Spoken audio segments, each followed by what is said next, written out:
Hi guys, this is Hirosaki. This story is all about what if Naruto was sent to Westeros. After Naruto defeated Madara and the 10-tailed beast, Kami sent him to his new destiny in Westeros. Found by Robert and Ned, Naruto will face the battles for the Seven Kingdoms. Now the stags, wolves and lions must deal with the fox as Naruto will shift the game for the Iron Throne. Welcome aboard! Chapter 4, Blackwater Bay. Blackwater and the beginning of the end of the war. Back in Essos, Daenerys was talking to Zaro as the party had come to an end. So, tell me, how long has your manservant been in love with you? Zaro asked. He's not my manservant, and he's not in love with me. Daenerys said. He's my advisor, and my friend. Unlikely. I could almost always tell what a man wants. Zaro told her. And what about what a woman wants? She asked. Much more complicated. You, for example. What do you want? He asked. To cross the narrow sea, and take back the Iron Throne. She said. Why? He asked. Because I'd promised my Khalasar that I'd protect them and find them a good home. She replied. You want to conquer the Seven Kingdoms for the Dothraki? He asked. I want them because they're mine by right. The Iron Throne is mine and I will take it. She said. Ah, a conqueror. He said. And how did you get this? Did someone give it to you? She asked. No. I come from nothing. I hit the docks like a piece of cargo, except someone normally cares what happens to cargo.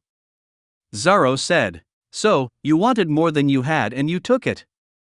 You're a conqueror too, just less ambitious. She said as he laughed. What do you want? The gates of the city you bled for me. Why? I will show you why. He said as he led her to his vault. He unsheathed his sword and began to strike the vault door, but the metal was not showing any signs of weakening. The metal on the vault is made of Valyrian stone. The hardest steel does not make a mark. I offered the greatest locksmith in Qarth their weight in gold if they could break into it. I made the same offer to the greatest thieves, they all went home empty-handed. The only thing that can open this door is this key. Zaro said as he showed Daenerys the key around his neck. And behind the door? Daenerys asked as Zaro chuckled. And it could all be mine? All? Let us say half. More than enough to buy horses, ships, armies, enough to go home. Zaro said. All I have to do, she asked, is marry me. Zaro said as Daenerys chuckled. Is that a romantic proposal? She asked. I already married once for love, but the gods stole her from me. I come from nothing, my mother and father never owned a pair of shoes, but marry me and I will give you the Seven Kingdoms. And our children will be princes and princesses. See, I have more ambition than you thought. The time is right, Daenerys Targaryen, first of your name. Robert Baratheon is dead. He told her as she smiled. She went back to her room to feed her dragons and get them ready for bed as she and Yora talked about what Zaro told her and what he offered her to take the Iron Throne. You want to cross the narrow sea with an army you bought, the Seven Kingdoms are at war with one another. For false kings and a ruling regent destroying the country. Daenerys told him, to win Westeros you need support from Westeros. Yora told her, the usurper is dead. The Starks fight the Lannisters, the Baratheons fight each other. She said, according to your new friend who earned your trust by cutting his hand? He asked, the time to strike is now. We need to find ships and an army or we'll spend the rest of our lives rotting away at the edge of the world. She said, rich men do not get rich by giving more than they get. They'll give you ships and soldiers and they'll own you forever. Moving carefully is the hard way, but the right way. He said, and had I listened to that advice outside the gates of Qarth we'd all be dead by now. She said, I know the opportunity before you seem like that last one you'll ever have, but do not speak to me like I'm a child. She told him, I only want, what do you want? Tell me. She said to him, to see you on the Iron Throne. He replied, why? She asked, you have a good claim. A title, a birthright. But you have something more than that. You may cover it up and deny it, but you have a gentle heart. You would not only be respected and feared, but you would be loved. Someone who can rule and should rule. Centuries come and go without a person like that coming into the world. There are times when I look at you, and I still can't believe you're real. Yura said, as Daenerys understood his feelings towards her, but she didn't feel the same. There was a brief moment of awkward silence as Daenerys tried to get him out so she could think. So what would you have me do as my advisor, she asked. Make your own way. Find your own ship, you'll only need one. The allies we need are in Westeros, not Karth. He told her. And how do I get this ship? She asked. I'll find it for you. Sound ship with a good captain. Yura said as Daenerys turned to him. I look forward to meeting him. She said. Khaleesi. He said as he left. The next day had come as Cat arrived back in Robb's camp. Robb was walking through his camp as his soldiers smiled at him. Robb then sees Talisa, sitting on a stump, and walks over to talk to her. Lady Talisa. Robb said. Your Grace. Talisa said. I'm not sure I'm a lady. Westeros customs are still a bit foreign to me. It's hard to keep all the rules straight. But, if I remember my lessons, a woman of noble birth is always called a lady. Unless she's a queen or princess.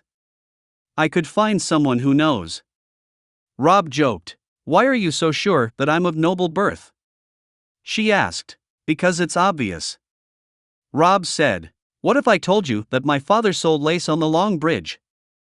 And that my mother, brother, and I lived with him above our shop? Talisa said. I'd call you a liar. Robb replied. Not very noble to accuse a lady of dishonesty. Talisa said as Robb pointed out she confirmed she was a lady. I always thought I was a brilliant liar. Better at amputations, I'm afraid. Robb said as the two enjoyed each other's company. They spoke about the future movement of Robb's forces, and Robb even asked for her company at dinner, but that was when his mother arrived. Robb. Cat said. Mother. Robb said, happy to see her again. He hugged her close as he introduced her to Talisa. Mother, this is Lady Talisa. She's been helping with the wounded and has been very helpful. Lady Talisa. Cat greeted her. Lady Stark. Talisa replied. Talisa then left as Cat looked at her son and smiled. I've missed you. Robb said. Yes, you look positively worried. Cat joked. You surprised me, that's all. Robb said. Didn't think I'd see you today. I wish that you were free to follow your heart. Cat said. You have inherited your father's responsibilities, and I'm afraid they come at a cost. You are promised to another.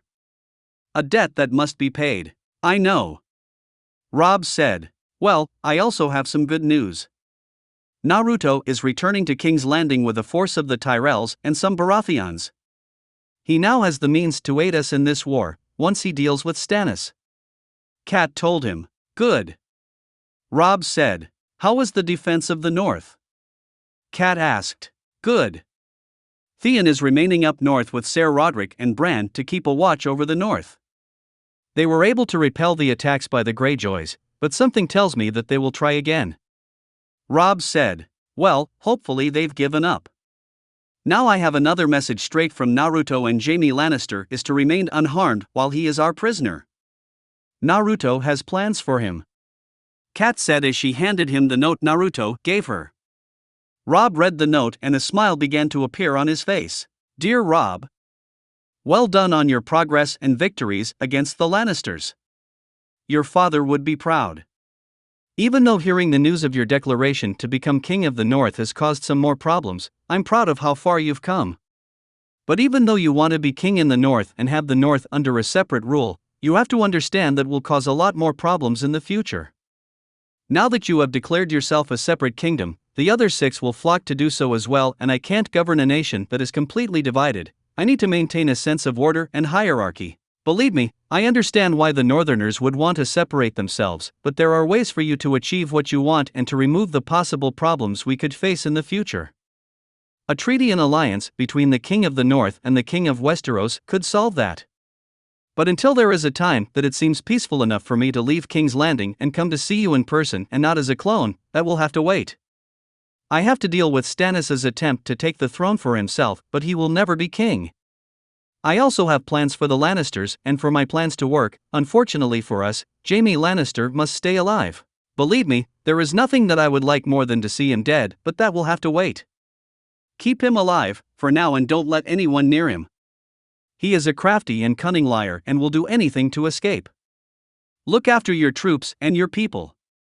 A king's first responsibility is to his people. Do not engage Casterly Rock or Lannisport. Keep the Lannisters on the defensive, but do not take the offensive. Something tells me that if you do, the tide of the war will turn against us. Also keep an eye on the Greyjoy fleet. They will not stop until they take the north. Stay safe, Naruto. Robb smiled as he read the letter and looked to his mother.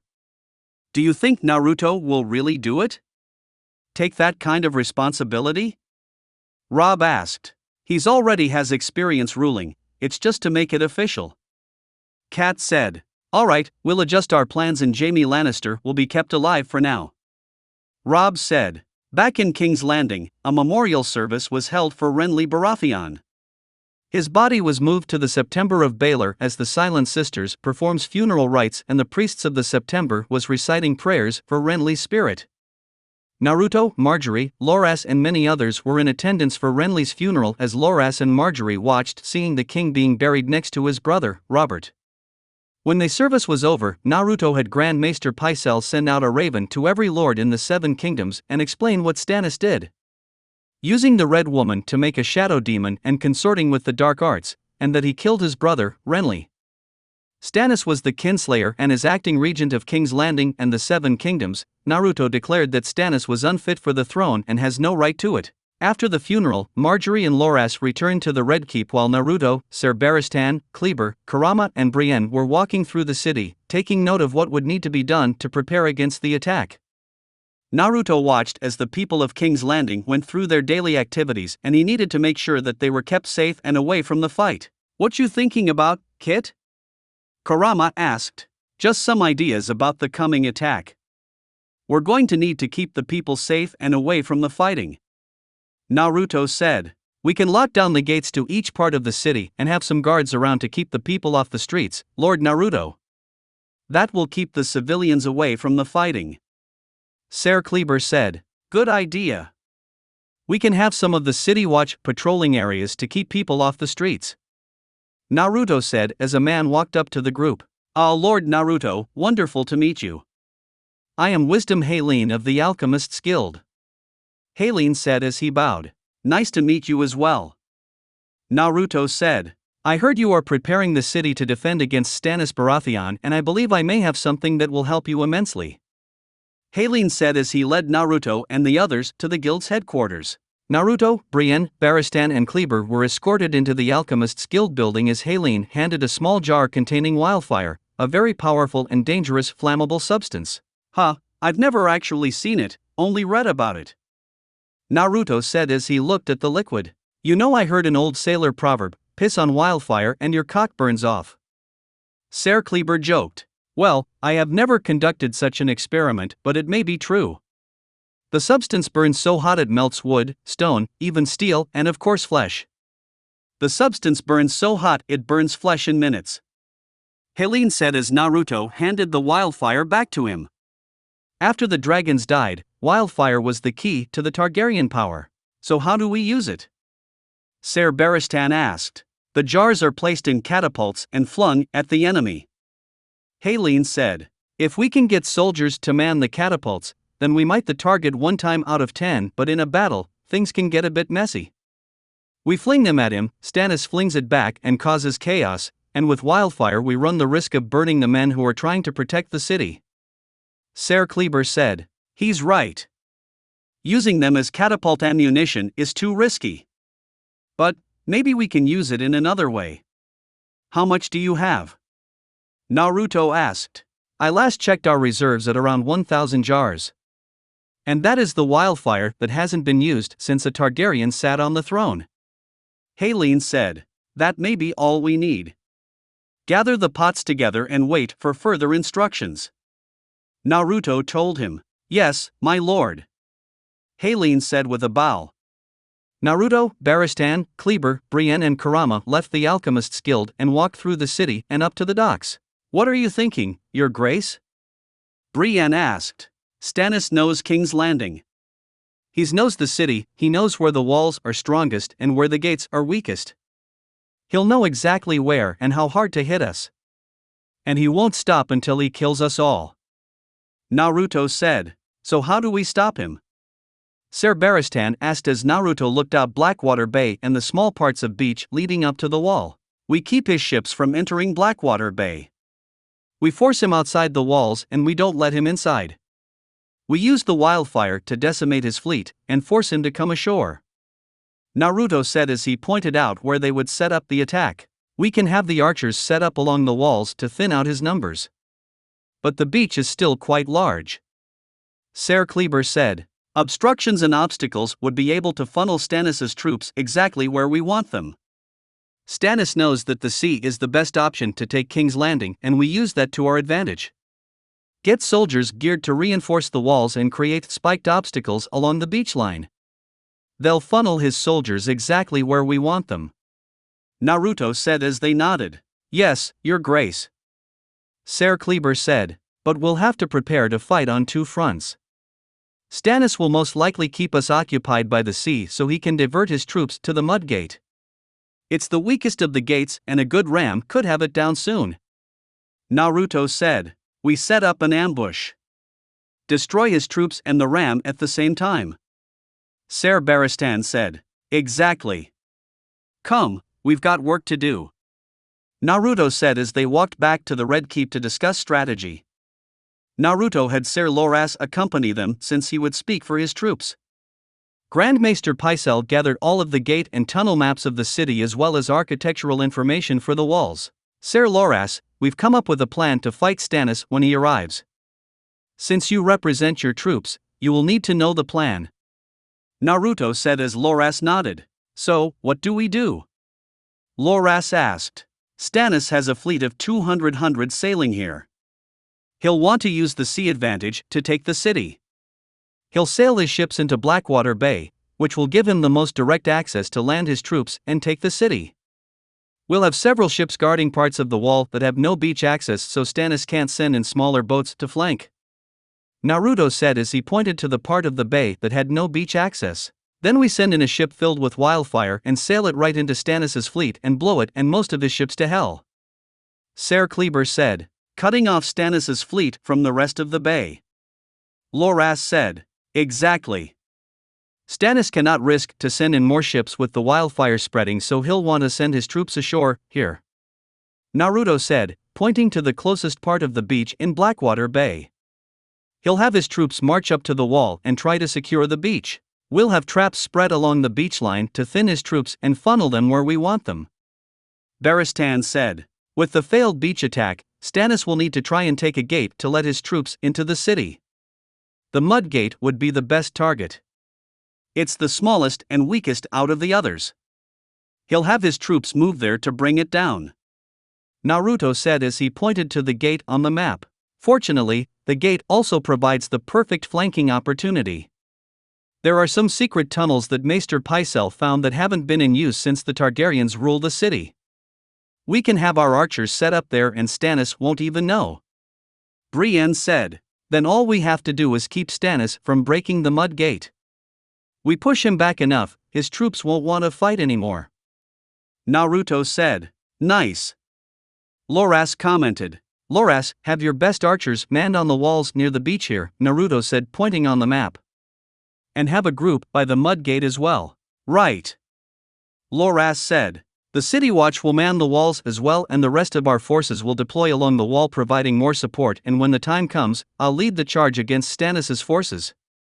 Naruto said. Your Grace, perhaps it would be best if you stayed by the wall and oversaw the fight. Brienne suggested. She has a point, my lord.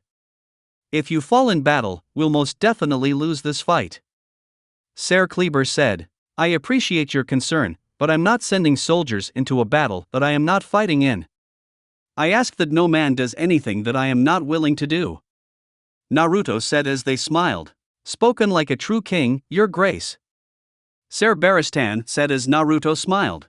All right, Loras, talk to your troops and have them reinforce and stock the walls with ammunition. Naruto said as Loras nodded. Got it. Loras said. Kleber, work with Grand Maester Pycelle and have the city watch organized on what they will do. Also have food and supplies stocked in the shelters and spread the word to the populace that those who want can wait out the battle in the shelters.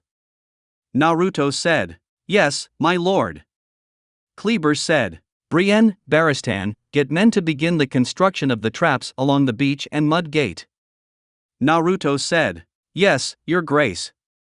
Brienne said. That will be all. You all have your duties. Naruto said as they all left save for Ser Barristan. Something I can help you with, Ser Barristan? Naruto asked. Do you still intend to go to the meeting with the Lannisters tomorrow? Ser Barristan asked. Yes, I do. Despite what the Lannister family has done, there are still innocent people at risk. Tommen and Myrcella are innocent children and cannot be held responsible for their family's actions. I've asked Robb to hold Jaime for now, and when the time is right, I'll bring him here to King's Landing to stand the king's justice. Naruto said. Better done by a king. Ser Barristan said. I decided that it is best to wait. Naruto said. Well, I believe that the opposite is better.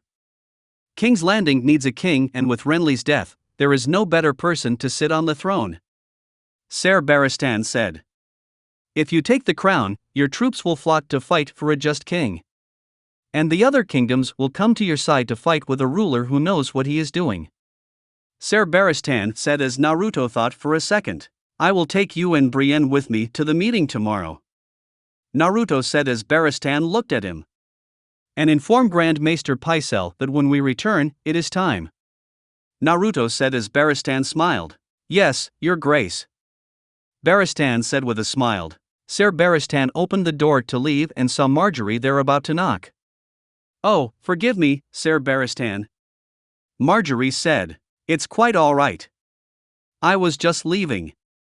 Ser Barristan said with a smile as he left, and Naruto saw her walk in. Marjorie, how are you? Naruto asked. Fine, thank you, and thank you for the service for Renly.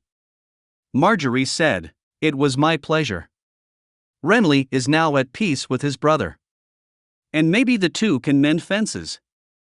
Naruto said as he looked over the maps as Marjorie walked in and saw him work. Hard at work? Marjorie asked. Yes. Some work to be done to prepare for Stannis' attack. I also have to make sure that the civilian quarters are kept safe and they have food set aside during the attack. I also have to deal with the Lannisters tomorrow. Naruto said as he rubbed his forehead. The hard work of a king. I was told that the small council did most of his work. Marjorie said. Yes, well, that was how Robert ruled. He may have been my friend, but the man was a better soldier than king. He nearly had half the kingdom in debt to the Lannisters, and their coup would have worked if I was not here.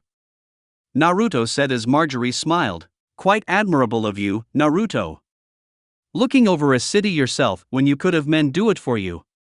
Marjorie said with a smile as Naruto smiled back. Well, a king's first responsibility is to his people, and when a king treats his people with respect, they return the favor in kind. Naruto said. I've noticed. The way the people of the city look at you.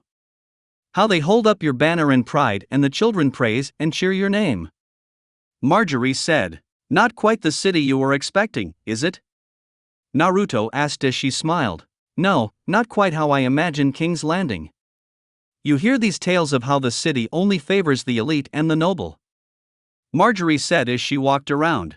Hopefully, those tales have been put to rest since your time here? Naruto asked. They haven't been replaced with new ones. Ones filled with the glorious deeds and wisdom of the ruling regent of Lord Naruto of the House Uzumaki. The rider of the ferocious fox. Marjorie said as Naruto smirked. Glorious deeds and wisdom of the ruling regent? You flatter. Naruto said as Marjorie smiled. I only speak the truth. Marjorie said as she looked at the table. Are you prepared for battle? Yes. I have met with everyone including your brother and we are getting ready. I thank you again for your family's part in defending King's Landing. Naruto said. It was Renly would have wanted. Marjorie said. And when we are victorious, I shall see the favor returned. But if you should wish to, you may ride back to Highgarden. I will have a group of soldiers escort you back to your family. Naruto said. Thank you for the offer, but my place is with my brother and I will not leave if he stays to fight. Marjorie said. I hope you don't mean to fight. Naruto said. Oh no, but I will be here when you and Loras go off to fight and will be here when you stand victorious. Marjorie said as Naruto smiled. Back in Karth, Daenerys and Zoro were waiting for a meeting with the Spice King to discuss the possibility that she could use his ships to sail back to Westeros. He shouldn't make me wait. Daenerys said. The Spice King is the second wealthiest man in Karth. He makes everyone wait. Of course, you could have avoided this embarrassment as you married the wealthiest man in Karth. Zoro said. I already have a husband. She said. Khal Drogo is gone, Khaleesi. You are far too young to be a widow forever. And far too beautiful. Zoro said. And you are far too smart to think that I will succumb to flattery. Daenerys said. I have traveled very far in my life and met many women, none are immune to flattery. Zoro said as they saw the Spice King approach. The mother of dragons. Forgive me, I had terrible dreams last night, terrible dreams. I could not sleep until the sun was shining and the birds were singing. Look what a beauty you are now that the red waste has been washed off you. I am sorry about all that unpleasantness. The silver hair of a true Targaryen. Zoro's and Daxos, she is far too lovely for a glorified dockworker like yourself. The Spice King said. Very true. And yet they say that your grandfather who sold pepper of the back of a wagon married a lady far lovelier and higher born than himself. Zoro said. Every lady alive was lovelier and higher born than my grandfather. Do my servants not offer you something to eat? To drink? I'll have them flock to the square. Thank you, my lord, you are a gracious host, but there is no servant alive that can bring me what I want. Daenerys said. Oh, she has a talent for drama, this one. So, my little princess, what is it you want? The Spice King asked. My birthright, the 7 kingdoms of Westeros. She said. I fear I'm no better than a servant in this regard. I cannot give you what I do not have. The Spice King told her. I'm not asking you for the kingdoms, I'm asking you for ships. I need to cross the narrow sea. She told him. I need my ships as well. I use them, you see, to bring spices from one port to another.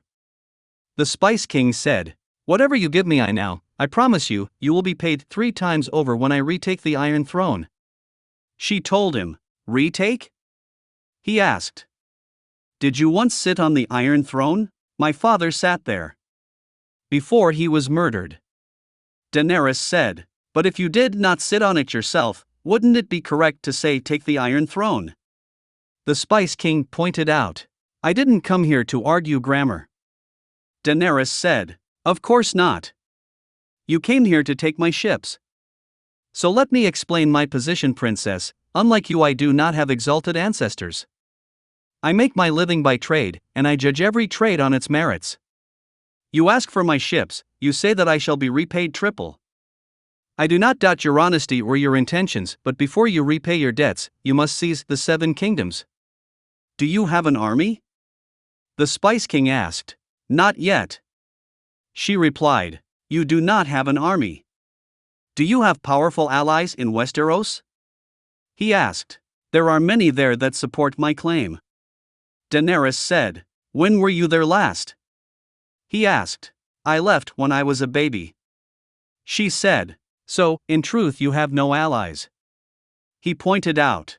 The people will flock to me when they hear of my return. She said. Ah, forgive me, little princess, but I cannot make an investment based on wishes and dreams. Now if you'll pardon me. The Spice King said as he left. Do you know the Magister of Pentos? She asked, getting him to stop. Yes, we've met. A shrewd man. The Spice King said. For my wedding, he gave me 3 petrified dragon eggs. He believed, the world believed the ages had turned them to stone. How many centuries has it been since dragons roamed the skies? But I dreamt that if I carried those eggs into a great fire, they would hatch. Let me stop you right there. I admire your passion, but in business I trust in logic, not passion. I'm sorry, little princess, he said as he left. I am not your little princess. I am Daenerys Stormborn of the blood of old Valyria, and I will take what is mine. With fire and blood I will take it. She shouted. Yes, my lady. But not with my ships. The Spice King said. Back with Yora, he was at the docks trying to find a ship that would accept him and Daenerys and take them where they needed to go. He was also thinking about how she was becoming more trusting with her new friends, and he didn't like it. Do not trust Xaro, Zo and Daxos, Yora heard someone say as he turned to find the person as people walked past him. He has plans for Daenerys Targaryen and none of them are good. Yora heard as he turned around, unsheathed his sword to see a cloaked figure leaning against a tree. Who are you? Yora asked as he pointed his sword at the figure. Someone who wants to help Daenerys Targaryen, and you get what you want, a way home. The figure said as Yora didn't trust him. What do you mean don't trust Xaro, Zo and Daxos? Yora asked. He's a merchant and a man who is fueled by wealth and power. Daenerys Targaryen and her dragons are the ultimate power prize and he wants that. He will keep her here in Karth, weaken her forces to the point where he can take her right from under you. The figure said as he got off the tree. Do not let that happen. Watch over her, protect her, do not leave her side. She will need you. The pieces are falling into place. The figure said as the bell went off in the city and the soldiers moved to the gates. What's going on? Yora asked. It's already started. Go to her, Yora Mormont. And if you should need me, I'll be there. The figure said as some soldiers ran by in front of Yora, obscuring his view. When the troops were gone, Yora saw the figure was gone. He sheathed his sword and ran back to Daenerys. Back in Lannisport, Tyrion and a small group of Solidar escorts were at the gate, preparing to leave for the peace talk with Naruto. Tyrion got on his horse as Joffrey and Cersei came up to see him off. Well, I'll be off, and hopefully when I return this war will be one more step to ending. Tyrion said. Good luck, and say hi to father for me. Stay close to father, you never know the dangerous surprises the road has in store for you. Cersei told him as they watched Tyrion leave. Is everything in place, mother? Joffrey asked. Yes, it is. When the meeting is over, the regent will be unfit to rule and we can take back what we deserve. Cersei said with a smirk. Tywin and a small group of men had left Casterly Rock to join with Tyrion on the road to the neutral meeting point. A small inn on the Gold Road which connected King's Landing and Lannisport. Naruto, Ser Barristan, Brienne and a small group of Kingsguard were at the gates to King's Landing and were preparing to leave. They saddled their horses as Naruto got on Kurama as the people bid them good luck. Be careful, Naruto. Marjorie said. I'll be fine. It's the Lannisters you should be worried about. Look after the people while I'm gone, Ser Kleber. Naruto said. Yes, Lord Naruto, and be careful. Kleber said. Always am. Naruto said as the gates opened and the group rode off. They rode along the road, passing by beautiful scenery and some small groups of merchants coming to King's Landing. After about 2.5 hours of riding down the road, they came to the small inn that the owner was gracious enough to let Naruto use as a neutral ground in return for a payment of gold. Kurama, anyone here? Naruto asked as Kurama sniffed. Just the innkeeper and her workers. The Lannisters are just about to arrive. Kurama said as they saw Tyrion and Tywin arrive. Tywin was immediately shocked at the ferocious fox, an animal at least a foot taller than a great stallion with a powerful aura surrounding it. He also laid eyes on Naruto for the first time. He saw that Naruto was a strapping young man, tall, with blonde hair and blue eyes. He could almost be mistaken for a Lannister because of the blonde hair. He had an aura of authority and respectfulness. He stood up straight and presented himself in a very particular manner that suggested he was a strong and honorable young man. Naruto turned to Brienne and Ser Barristan. Keep an eye out, something feels off. Naruto told them as they nodded.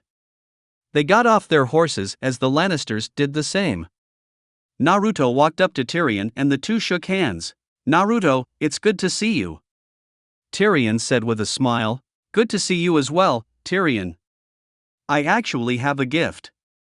Naruto said as he pointed to the casket of wine. A fresh shipment of the finest Dornish wine came into King's Landing. A gesture of good faith. Naruto said, Thank you. Tyrion said as Tywin walked up. May I introduce my father? Tywin, son of Tytos of House Lannister. Lord of Casterly Rock. Naruto stuck his hand out. Nice to meet you, Lord Tywin. Naruto said as Tywin shook his hand. And you as well, Lord Naruto. Tywin said, Well, shall we go inside and get started? Tyrion said as they walked into the inn. The innkeeper greeted them. Hello, my lords. Welcome, can I fetch you anything? She asked. No, that's all right. Thank you though. Some privacy is all we require. Naruto said as the innkeeper nodded and left. Naruto had some troops outside standing guard and so did Tywin. Naruto had Ser Barristan and Brienne with him as Tywin and Tyrion had Kevan Lannister and Lancel Lannister with them. Well, shall we get down to business? Naruto, thank you for agreeing to meet with us. Tyrion said, If helps to end the war and prevent the death of innocent people then I am interested. Naruto said, Agreed. Tywin said, Good, then I will lay out some general things first. I have no interest in the injuries and death of innocent people on my conscience. So, for the record, if we were to fight, the non-combatants would be unharmed. I have a strong distaste for senseless violence. Naruto said as Tyrion nodded and began to write things down. I was unaware you had gotten soft since you sat on the throne. Tywin said, It's not being soft, I don't enjoy the killing of innocent people. The men I've killed died for a reason. I don't take joy in killing children, something you failed to pass on to your children it would seem. Naruto said as Tywin took some offense to that. I would watch your tone with me, boy. I may have agreed to this meeting, but watch who you talk to like that. Tywin warned him. It wasn't an insult at all, Lord Tywin. I have never met you so I cannot ridicule someone I don't know. Your children, however, are a much different story. Your oldest son, Jaime, attacked me and Ned Stark in broad daylight and killed many Stark men. Your daughter tried to have Ned Stark killed and succeeded in it since he is no longer amongst us. Not to mention the 2 attempted attacks against King's Landing ordered by your eldest daughter and you, I might add.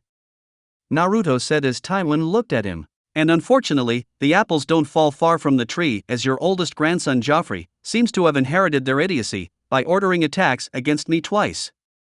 Naruto pointed out as Tywin was somewhat insulted, but the accusations were true. His children, proud members of the Lannister house. The mistakes of my children and I have made cannot be undone and I am sorry for sending those men after you. But, if you are willingly to move on, hopefully we can move past that. Joffrey has the ruling right to the throne as his blood is of Robert Baratheon, the previous king. His right is to rule on the throne. Tywin said as Naruto chuckled. Have I made a joke? No, but I find it amusing that your daughter was able to persuade you away from the truth.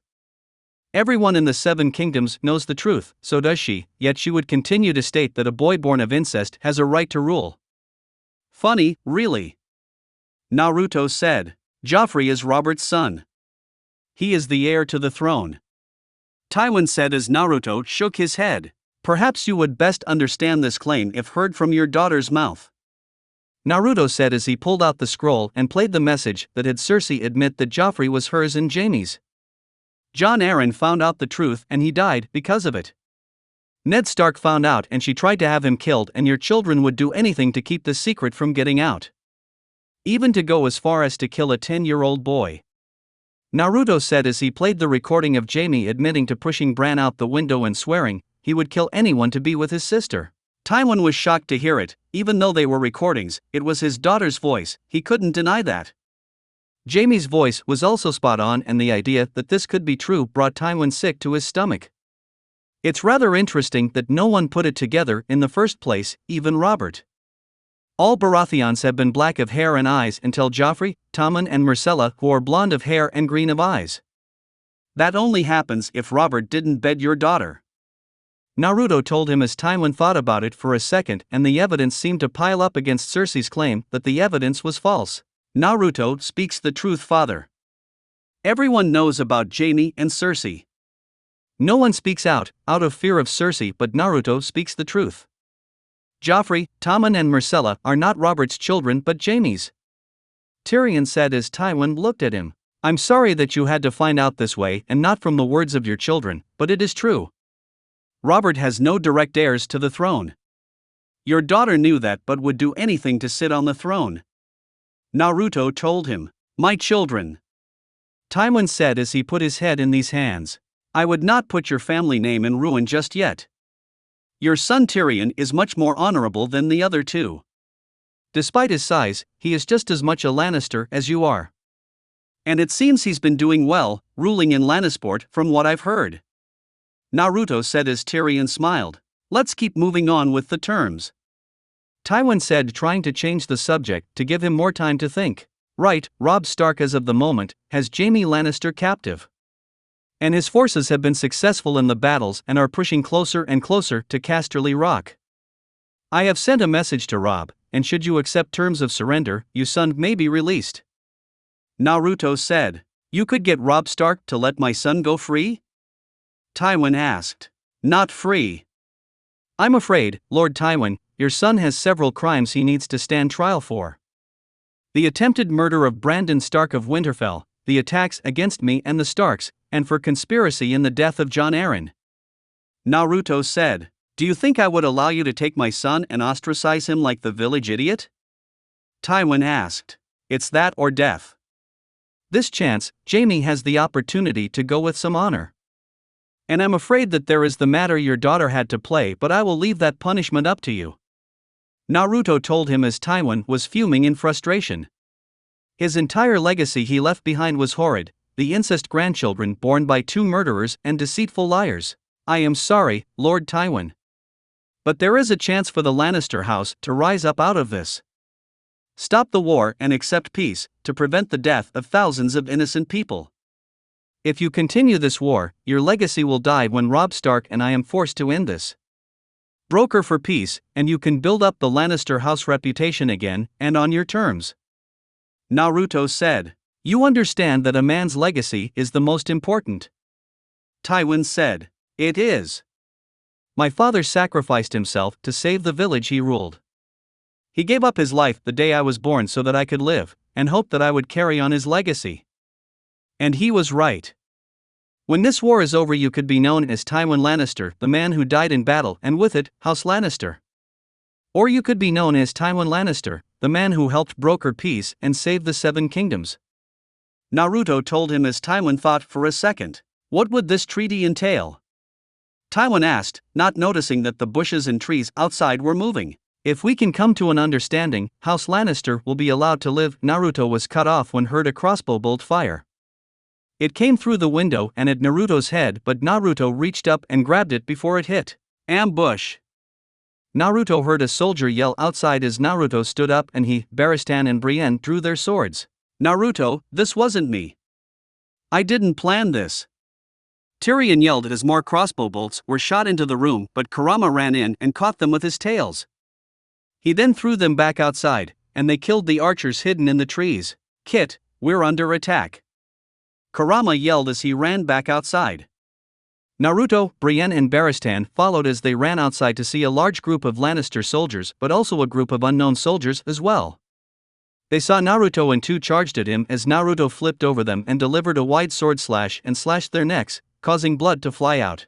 Barristan and Brienne attacked the soldiers, blocking and slashing their way through the group of soldiers after them. Kurama roared, pouncing, tearing apart Lannister men and using his tails like spears and impaling foolish soldiers. Naruto blocked a sword strike, rolled forward, put his sword in reverse grip and stabbed the soldier in the stomach. Naruto blocked another slash as the punched the man in the face, kneed him in the stomach, rolled over his back and kicked a charging attacker. Naruto then spun his sword as he rolled over and stabbed the soldier in the back. Naruto then drew 3 kunai and threw them at 3 soldiers, killing them and decapitated one more as Barristan and Brienne killed their last attackers. Naruto looked around and saw that none of his men were killed, some with a few scrapes but no causalities. He also noticed that no Lannister man that Tyrion and Tywin brought with them were attacked. This was an attack against him. Tyrion and Tywin walked outside to see the dead Lannister soldiers and to see some unknown soldiers as well. Naruto, you must understand. I didn't order this attack. I would never. Tyrion told Naruto, I believe you. You're not stupid to try and attack me. Naruto joked as Tyrion chuckled. But we know who is. Your Grace, this one is still alive. Brienne said as Naruto and Tyrion walked over to see an injured man. He had a deep laceration on his leg and a stab wound in his side. Tyrion didn't order you to attack me. Who did? Naruto asked as he grabbed the man's collar, but the man spit in his face. I'll never tell. The man said. That wasn't very nice. Naruto said as he punched the man in the face hard. Ser Barristan and Brienne held the man as Tyrion walked up. Who ordered you to attack Naruto? Tyrion asked. Piss off, half-man. I'm not telling. The soldier said as Brienne punched him in the face. Who ordered the attack? Tywin asked as the soldier saw Lord Tywin. Lord Tywin. Please. I was ordered, I didn't want to. The soldier said, afraid of the power that Tywin held in the Lannister house. Who ordered the attack, or so help me your death will be nothing compared to your families. Tywin said as the man became a little frantic. Lady Cersei and Prince Joffrey. They ordered us to attack and kill him. The man said as he pointed at Naruto. Well, you shouldn't have listened. Tywin said as he unsheathed his sword and stabbed the man in the heart. My legacy. Tywin said in frustration. Well, it seems that my dear sister, it's not going to stop until you are dead and Joffrey sits on the throne. Tyrion told Naruto. Well, considered that this is her fourth attempt and it's failed, I don't think that will happen. Naruto said as he sheathed his sword. Your Grace, you should see this. One of King's guard said as Naruto walked over. What is it? Naruto asked. This one attacked us as well, but he's not a Lannister. The guard said as he showed Naruto the sigil the man had on his armor. The sigil of a kraken. Look familiar. Greyjoys, but why? Barristan asked. It would seem that Cersei has used the wealth of the Lannisters to get new allies. They help her take me out, she lets them destroy the North. After all, a Lannister always pays his debt. Naruto said as he looked at Tywin. Let's get out of here and return to King's Landing. Naruto told his men. Bring your daughter and grandson to heal or they will join these men in death. Naruto told Tywin. I am sorry, Naruto. Tyrion said. When you bring your family to heal, we will see if peace is a possibility. Naruto said as they got on his horses and left. I like him. Tywin said as Tyrion chuckled and they left. Back in Qarth, Daenerys is frantic at the discovery that most of her people were killed, including Irri, and that her dragons were taken. She sent out men to look as she saw Jorah return. She saw that he was breathing heavily, having run from the docks. You came back. She said. As soon as I heard. Do you know anything? Jorah asked as she shook her head no. Irri is dead. Daenerys said. I know. She was a good, she's dead. She died alone, she died for me and I couldn't protect her. Daenerys said. Doria? Jorah asked. We can't find her. She must be dead too. I led my people out of the Red Waste and into the slaughterhouse. Daenerys said. I should have been here. Jorah told her. You went to find me a ship. Daenerys said. My place is by your side. I shouldn't have left you alone with these people. Jorah said. These people? Daenerys asked. They are not to be trusted. Jorah told her. And who is to be trusted? Who are my people? The Targaryens? I only knew one, my brother, and he would have let 1,000 men rape me if it had gotten him the crown. The Dothraki? Most of them turned on me the day that Khal Drogo fell from his horse. Daenerys said. Your people are in Westeros. Jorah told her. The people in Westeros don't know I'm alive. Daenerys said. They will soon enough. Jorah said. And then what? They'll pray for my return, they'll wave dragon banners and shout my name. It's what my brother believed in, he was a fool. Daenerys said. You are not your brother, trust me Khaleesi. Yora said. There it is. Trust me. And it's you I should trust, Ser Yora. Only you. I don't need trust any longer. Daenerys said. I don't want it and I don't have room for it. You are too young to, and you are too familiar. Daenerys told him, stopped him from touching her shoulder. Forgive me, Khaleesi. No one can survive in this world without help. No one. Let me help you. Please. Tell me how? Yora asked. Find my dragons. She told him as Yora left. Naruto and his group returned to King's Landing and the people were glad to see them alive. How did the peace talk go, my lord? Ser Kleber asked. It didn't. Cersei tried to have me killed again. Naruto said as he got off Kurama. I guess we won't have peace with the Lannisters. Ser Kleber said. If Tywin doesn't bring his daughter to heel, we won't. Hopefully he'll bring her down and maybe we can talk, but not now. We have other matters to attend to. Naruto said as Kleber nodded. Grand Maester Pycelle has gathered the priests from the September and are waiting for you, your grace. Kleber said. Very well. Let a new king rule. Naruto said as they smiled and walked to the Red Keep. The people of the city heard the rumors of what was going on and cheered for their new ruler. They shouted and praised Naruto's name as Naruto waved and smiled back. They got to Red Keep and walked into the throne room to see a large gathering of the city people who were in attendance. Naruto and his group walked into the room as the people turned to him and smiled and bowed. Naruto saw Marjorie and Loras and nodded to them. He saw Grand Maester Pycelle near the throne with the priest of the September who was going to do the ceremony. Naruto walked up the steps of the throne and turned to face the people. The priest addressed the people and began the ceremony.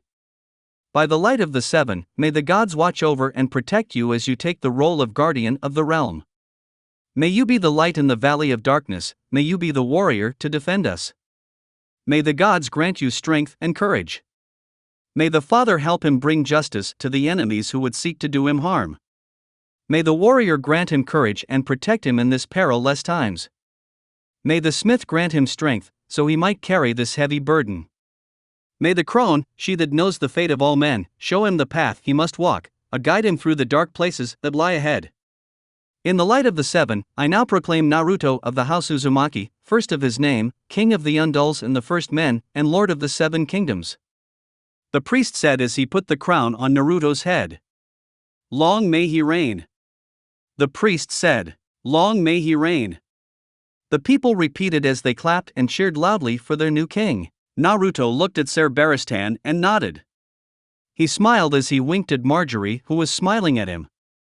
Now that he was king, he would defend his kingdom at all costs, even his own life. Back in Lannisport, Tyrion and Tywin rode through the gates as they got off their horses. Tywin ordered to have his daughter and grandson Joffrey brought to Tyrion's chambers immediately. Tywin and Tyrion walked into the Tyrion's chambers and Tyrion threw his coat in frustration. Tywin grabbed some wine and gulped it down as his daughter and grandson put him in a very difficult situation. Cersei and Joffrey walked in with some guards as Tywin saw them. Leave us. Tywin ordered the guards as he left. Hello, father. Glad to see you after so long. Cersei said. I thought I'd stop by after the peace meeting. Tywin said. And how did it go? Cersei asked as Tywin threw his cup against the wall, shocking her. Fine, until the moment my men, ordered by you, ambushed the meeting. Tywin told her as she tried to keep up the guise of innocent. I don't know what you're talking about. She said. Tywin then slapped her in the face as she was shocked. All my life, I've lived thinking my children were my great legacy. I was wrong to put my faith in you. Thinking the horrid rumors about you and Jaime weren't true because of the faith I had in you, but I was wrong.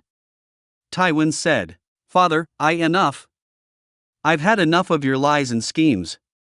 Making schemes with the Greyjoys to kill the ruling regent and your pointless and claimless schemes to sit your bastard son on the throne. Tywin yelled out. I am the king. Joffrey yelled. And my aging grandfather will not keep me from that.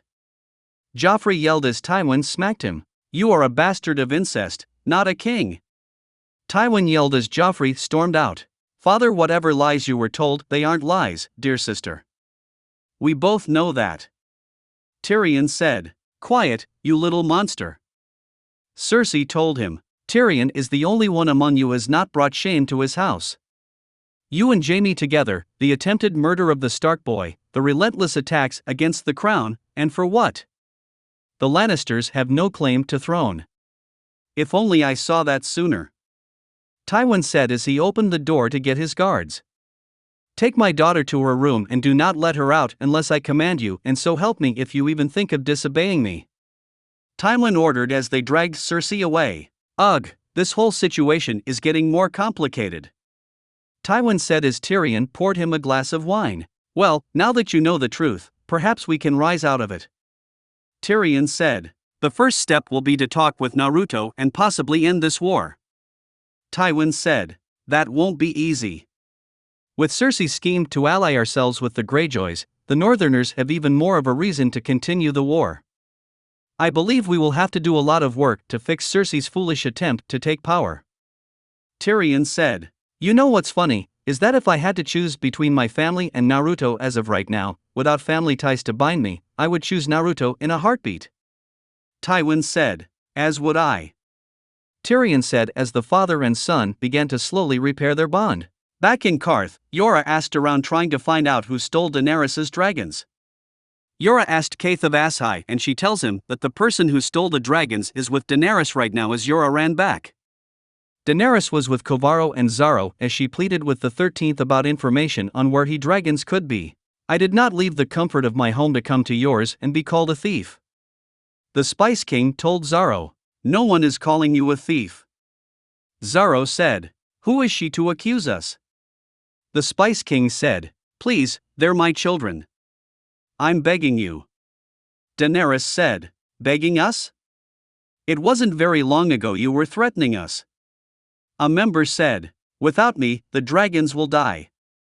Daenerys said. It would be for the best. Your dragons will bring the world nothing but death and misery, and my dear, if I knew where they were I would not tell you. The Spice King said. You are cruel, my friend. The mother of dragons is in the right. She must be reunited with her babies. I will help you, Khaleesi. Piet said. How? She asked. I will take you to the House of the Undying, where I have put them. Piet said as Daenerys was shocked. You have my dragons? She asked. When I learned you were coming to our city, I made an arrangement with the King of Qarth. He procured them for me. Piet said. But there is no King of Qarth. Daenerys said as Xaro stood up. There is now, that was the other half of the arrangement. You would keep your gates and your minds closed to everything outside your walls. But Qarth cannot remain the greatest city there ever was if it refuses to change. I will open Qarth to the world as I have forced itself to open to me. Xaro said as Daenerys moved to Kovaro's side as he drew his sword. Your ambition is an inspiration. But like all upstarts, you overreach. 3 dragons the size of cats and an alliance with a charlatan do not make you a king. The Spice King said. An upstart and a charlatan? Empires have been built by less. Those on the margins often come to control the center, and those in the center make room for them, willingly or otherwise. Xaro said as Piet stepped forward. The mother of dragons will be with her babies. She will give them her love and they will thrive by her side, forever. Piet said as he used his magic to create duplicates of himself and have them slit the throats of all the members of the 13, save for Xaro. All of the members of the 13 fall over dead as Kovaro and Daenerys flee. They ran to the exit as another duplicate appears before Daenerys. Kovaro moved in front of her as Yora appeared and impaled Piet in the back with his sword. A mother should be with her children. Piet said as he disappeared and the clothes fell to the floor. He then reappeared by the window. Where will you run to? Daenerys' Piet was cut off when an arrow sailed through the air and hit him in the heart. A blue seal was on the arrow as it activated and completely encased Piet in ice. Daenerys, Yora and Kovaro turned to see a hooded and cloaked figure standing by the door holding a bow. Come with me if you want to live. The figure said as Daenerys was reluctant, but Jorah nodded to her and they followed. The figure led through the city, through streets and back alleys until they stopped by a small shelter in an alley. It was a simple and modest lean-to, with a fire and food. Daenerys and Jorah stopped there while the figure kept a lookout. I told you that Xaro shouldn't be trusted. The figure said as Jorah looked at him. Perhaps if you would have been a little more forthcoming with more information, then your advice would have been better taken. Jorah said as Daenerys walked up. Jorah, who is this? Daenerys asked as Kovaro still had his sword out. I mean you no harm, Daenerys Targaryen. My name is Menma, I'm here to help. Menma said. Why? Daenerys asked. Because I'm curious about you. And I hold no love for the warlocks of Qarth or men who would scheme and plot to achieve power. Menma said. How can I trust a man who does not show his face? Remove your mask and hood. Daenerys said as Menma did. He put his bow down and removed his hood and face mask to reveal long, spiky black hair, black eyes, and a large scar that ran from his forehead to his lip. Think Menma from Road to Ninja but with Ibiki's face scars. Satisfactory enough for you? Menma asked. Yes, thank you. Daenerys said. Don't mention it. Xaro has taken your dragons and Piet will scour the city until you are found. He needs you. Menma said. Why? Jorah asked. Because until the dragons were born, the warlocks of Qarth had no power. Now that the dragons are reborn, their power has returned to them and will increase as long as they hold them captive. Menma said. How do you know this?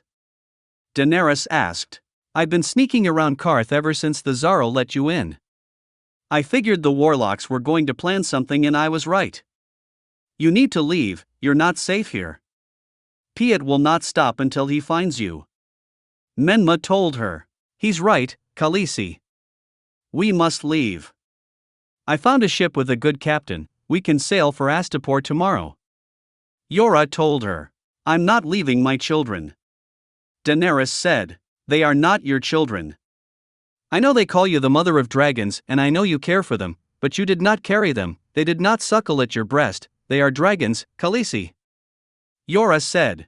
I'm not leaving without my dragons. I will get them back myself if I have to.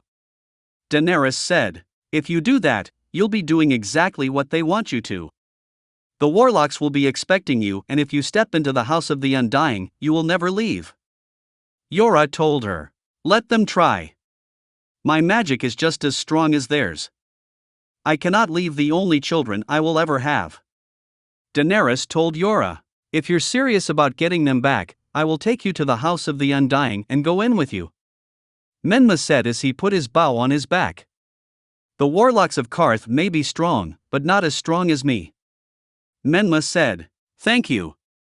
Daenerys said. But if we do this, we must be careful. The House of the Undying is enchanted with illusions that will twist your mind. You must be aware that what you may see may not be real. Menma said. Let's go.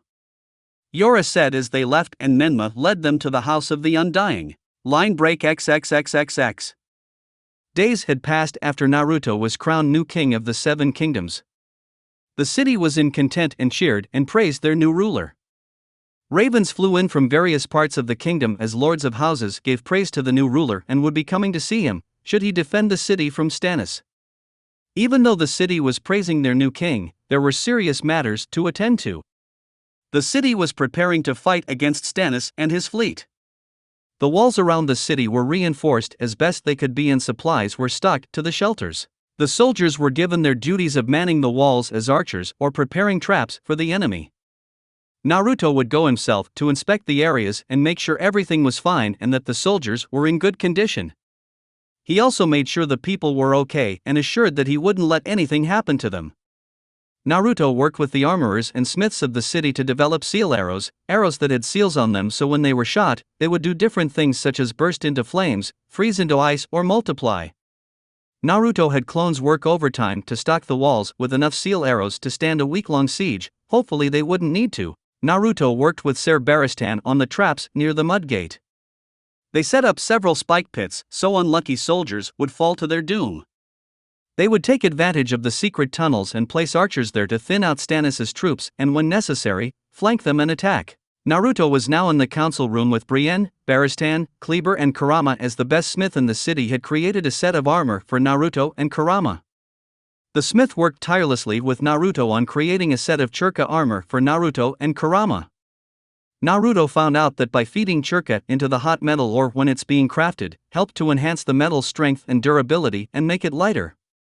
It was as strong and durable as Naruto's sword and couldn't be pierced by a spear or sword. They tried tests and had a dozen bent and broken spears afterwards. For Kurama, Naruto and the smith created a set of crimson red armor for his face, legs and body. The metal covered Kurama's paws and added super sharp claws for extra ripping power.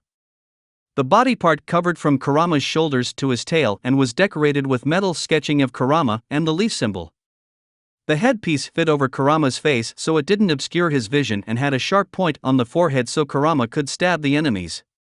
Think of Kurama's armor like the armor a horse would wear in a battle, but crimson red and spikier. Naruto's armor was plated at different joints around his body, giving him greater maneuverability than a standard plate armor suit would, and the chakra made the armor much lighter than standard steel, so Naruto didn't sacrifice his speed at all. It was crimson red and orange with a black basic color. His vambraces were spiked so they could catch a sword and stab into a man. His chestplate had Kurama's face painted on and a replica of Naruto's headband on his belt as well. His legs were encased in the chakra steel with spiked heels, blades, and metal boots that would do some serious damage if he kicked someone. Think of Naruto churka armor as the armor from Kingdom's Heart's Birth by Sleep that Terra wears, but with a base black cover and dark crimson and orange. With spike metal vambraces on his arms and the helmet designed to resemble Kurama's face. Magnificent if I do say so myself. What do you guys think? Naruto asked. Very impressive, Your Grace. Brienne said as she looked at the armor. Yes, beautifully crafted, and it will give the men some assurance that their king will be better protected. Barristan said. Yeah, well, I don't exactly need it, but it never hurts to be too prepared. What do you think, Kurama? Naruto asked. Not bad. It's a bit more flashy than what I'm used to, but it should look badass when I'm wearing it and slaughtering Stannis' troops. Kurama said. Well, we've prepared as best we can for this attack. It's up to fate on how we succeed. Naruto said. I have no doubts we will win, Your Grace. Barristan said. Right. Now I suggest we all try to get some rest before Stannis arrives. Naruto said as they all left and Naruto returned to his room. Naruto put his sword on his bed as he grabbed a pitcher of wine and poured himself a cup. He went to his window and looked out into the city as the sun was gone and the sky turned dark. He held his jade necklace as he hoped that wherever Tsunade and his parents were right now, they would be proud of who he had become and what he was doing. Naruto heard a knock on the door and turned to see Marjorie walk in. Marjorie, is there something I can help you with? Naruto said. No, I just wanted to see you. Loras is getting rested for the battle and I wanted to see how you were doing. Marjorie said as she walked in and Naruto moved from the window. I'm alright. Would you like a cup? Naruto said as he poured another cup and handed it to her. Thank you, Your Grace. Marjorie said as she took a sip. There is no need to call me that. I may be a king, but I don't much care for honorifics. Naruto said as Marjorie smiled. It seems that the crown hasn't changed you at all, Naruto. Marjorie said with a smile. No, just made my work as regent official. Naruto said as he looked outside. Are you all right? Marjorie asked. I'm fine. It's just that, this is always the worst part, waiting for the battle. Naruto said as Marjorie walked over to his side. You fought in a war before? Marjorie asked. I have, and it's the waiting that is the worst. Not knowing when the first attack will come, sitting around as they draw closer. Naruto said as Marjorie turned Naruto's head towards her. You will win this battle, of that I have no doubt. Marjorie said as Naruto smiled and held her hand that was on his face. Thank you. And when we win this battle, I will repay your family for your aid. For your help and comfort. Naruto said as Marjorie lightly blushed. They locked eyes as the two drew in closer. their lips moving closer and closer as the two couldn't deny their attraction towards one another. Just before their lips could touch, the bell tower went off. Stannis was here. Naruto went to the window and saw his men mobilizing and the bell tower ringing as torches lit up the city. Stannis is here. Marjorie, head to safety, wait here until we return. Naruto said as Marjorie nodded. Do not fall on the battlefield. Marjorie said as she moved to leave, but Naruto grabbed her hand, pulled her close and kissed her. Marjorie was momentarily shocked but returned the kiss with equal passion. Naruto separated as he held his forehead to hers. Stay safe and know that I will return. Naruto said as she smiled and left. Naruto looked at his armor and got suited up. Naruto summoned a clone to help him into his armor. He strapped on his vambraces and shoulder plates as he buckled his chest armor around his body and slipped on his boots. Naruto adjusted the armor and got his sword and strapped it on his belt. He left his room to see Brienne, Barristan, Kleber, Loras and Kurama all in their armor waiting for him. Let's go defend our home, Naruto said as they left the castle for the walls of Blackwater Bay. Davos and his son Madhos were on the lead ship of Stannis' fleet heading towards the bay. They heard the sounds of the bells from the tower go off as they neared the city. They want to play music, then let's play. Drums, Davos told Madhos. Drums. Madhos yelled as the drums of the ship played, signaling the men to get into position. Naruto, Brienne, Barristan, Kleber, Loras and Kurama walked out of the Red Keep and into the city to see the men get into position. Some men saluted as Naruto walked by and Naruto saluted back. Naruto saw a horse run in, panicked and moved in front of it, grabbed the reins and pet its head. Easy, boy. Easy, Naruto said as the horse calmed down. Thank you, Your Grace. Poor thing got spooked. One of the men said. It's not a problem. Happens to the best of us, Naruto said as the man took the horse to the stables. Naruto and his group walked up the wall to the bay as his men stood attention. Attention for the king, the captain said. At ease, men, Naruto said as he joined them on the wall and looked out into the bay. They looked out into the bay to see nothing but the ocean and the stars illuminating the sky. Sir, Stannis' fleet 3 leagues enclosing, one of the men from the tower yelled as Naruto nodded. All right, men. This is it. We fight with everything we've got, Naruto yelled as his troops cheered. Give the signal, commence phase 1. Naruto yelled as Ser Kleber nodded. Commence phase 1. Kleber yelled as the archers got into position and one of the men gave a signal using a torch. The men near the docks understood and sent a ship sailing right for Stannis' fleet. Davos looked out into the bay to see only a few ships by the walls. Where are the rest of their ships? Davos asked. It was wise to attack at night. We took them by surprise, Madhos said. There are no secrets where Naruto Uzumaki is concerned, Davos said as they saw the wall drawing closer and closer. There they are, Barristan said as Stannis' ships came into view by the bay. All right, this is it. Archers to your marks and stand by, Naruto said. Archers, to your marks, Kleber shouted as the men got into position. Wait, Naruto said as they saw their ship sailing closer and closer to Stannis' fleet. There's only one ship, Madhos said as he saw one ship sailing towards them. Davos went to the side of the ship and saw it coming. Archers, stand to, Davos yelled as they got into position. Knock, Davos yelled as they grabbed their bows and arrows and the spear gunners loaded the launchers. Draw, Davos yelled as they pulled their bows back and ready to fire. Hold, Davos said as the ship drew in closer.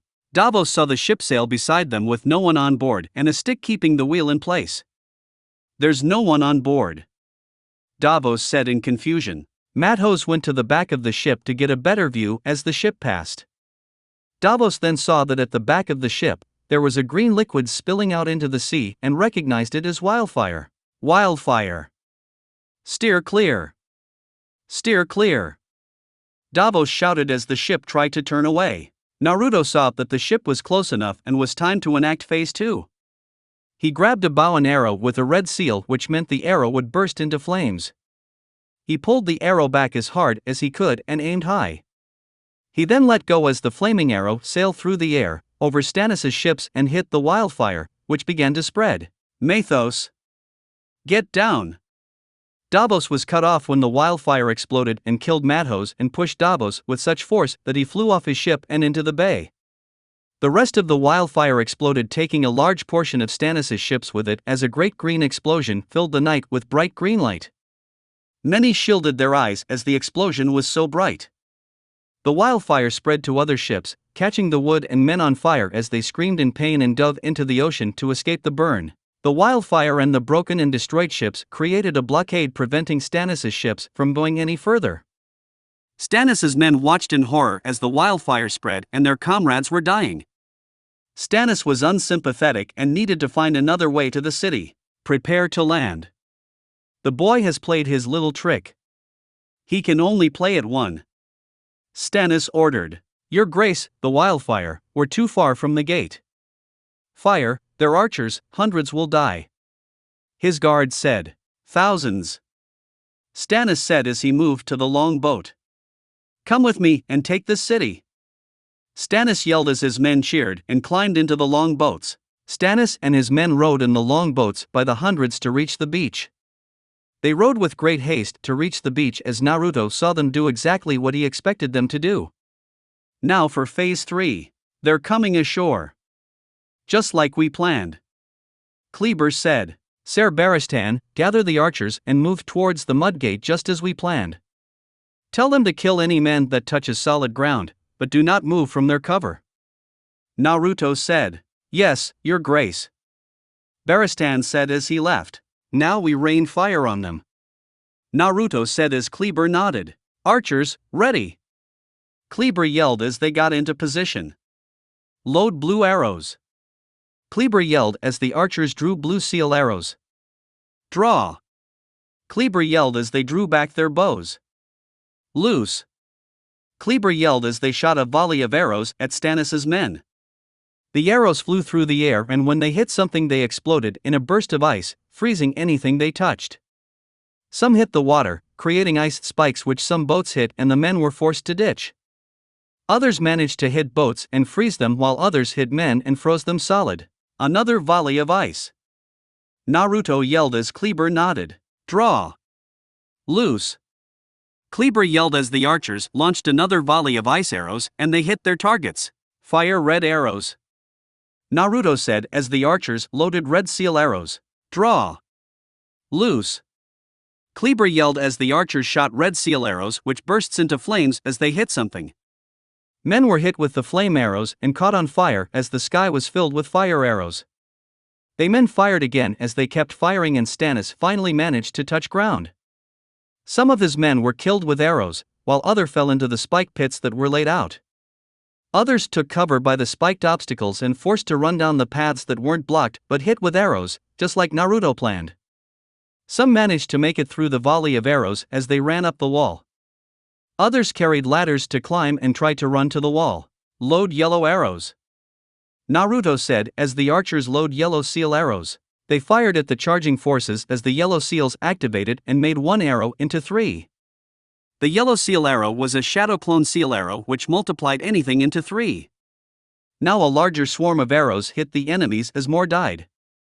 Stannis and his men continued to press forward, using shields and other people to avoid the arrows.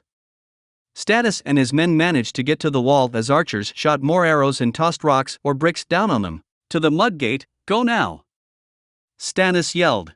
First and second squads, to the gate! A captain yelled as they ran to the gate. They're going to the gates now! Brienne said. All right, Kleber, stay here and keep the pressure up. We do not lose this wall. Naruto told him. Yes, Your Grace. Kleber said. Kurama, keep a bird's eye view of the wall, should any man climb it, you act. Then when the wall is secured, come find me. Naruto said. Got it, Kit. Kurama said. Commence Phase 4. Men, you know your tasks. Naruto said as he and Brienne went to the mudgate with a group of soldiers.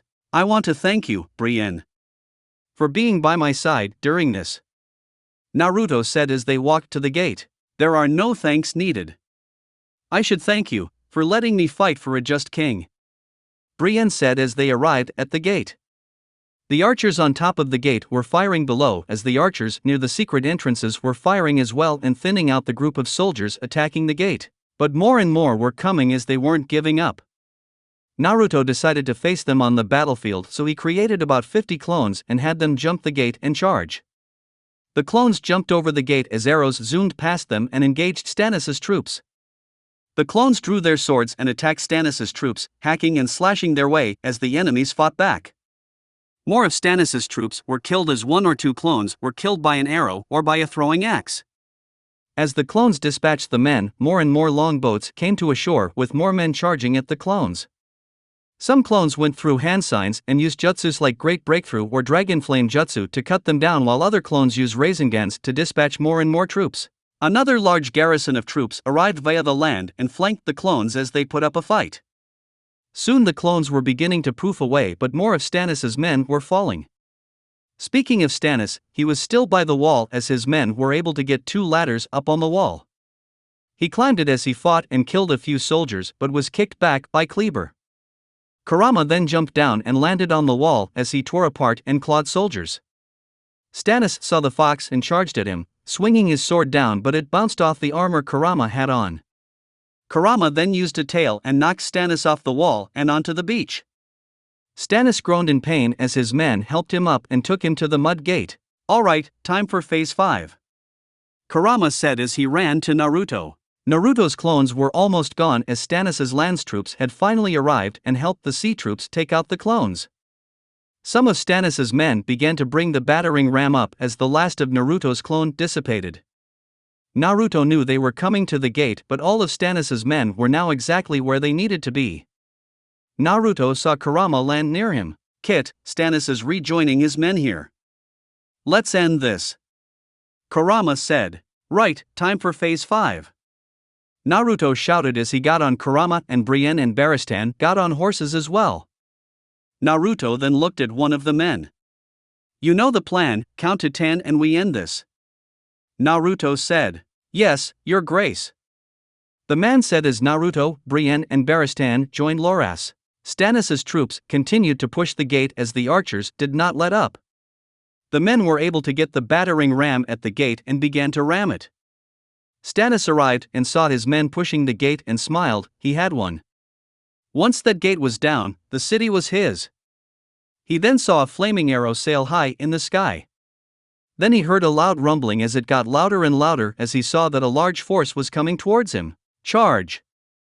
Naruto shouted as led the cavalry charge on Kurama. A horde of men on horses charged at Stannis' men as they stomped over the soldiers and sliced their swords and killed more and more enemies.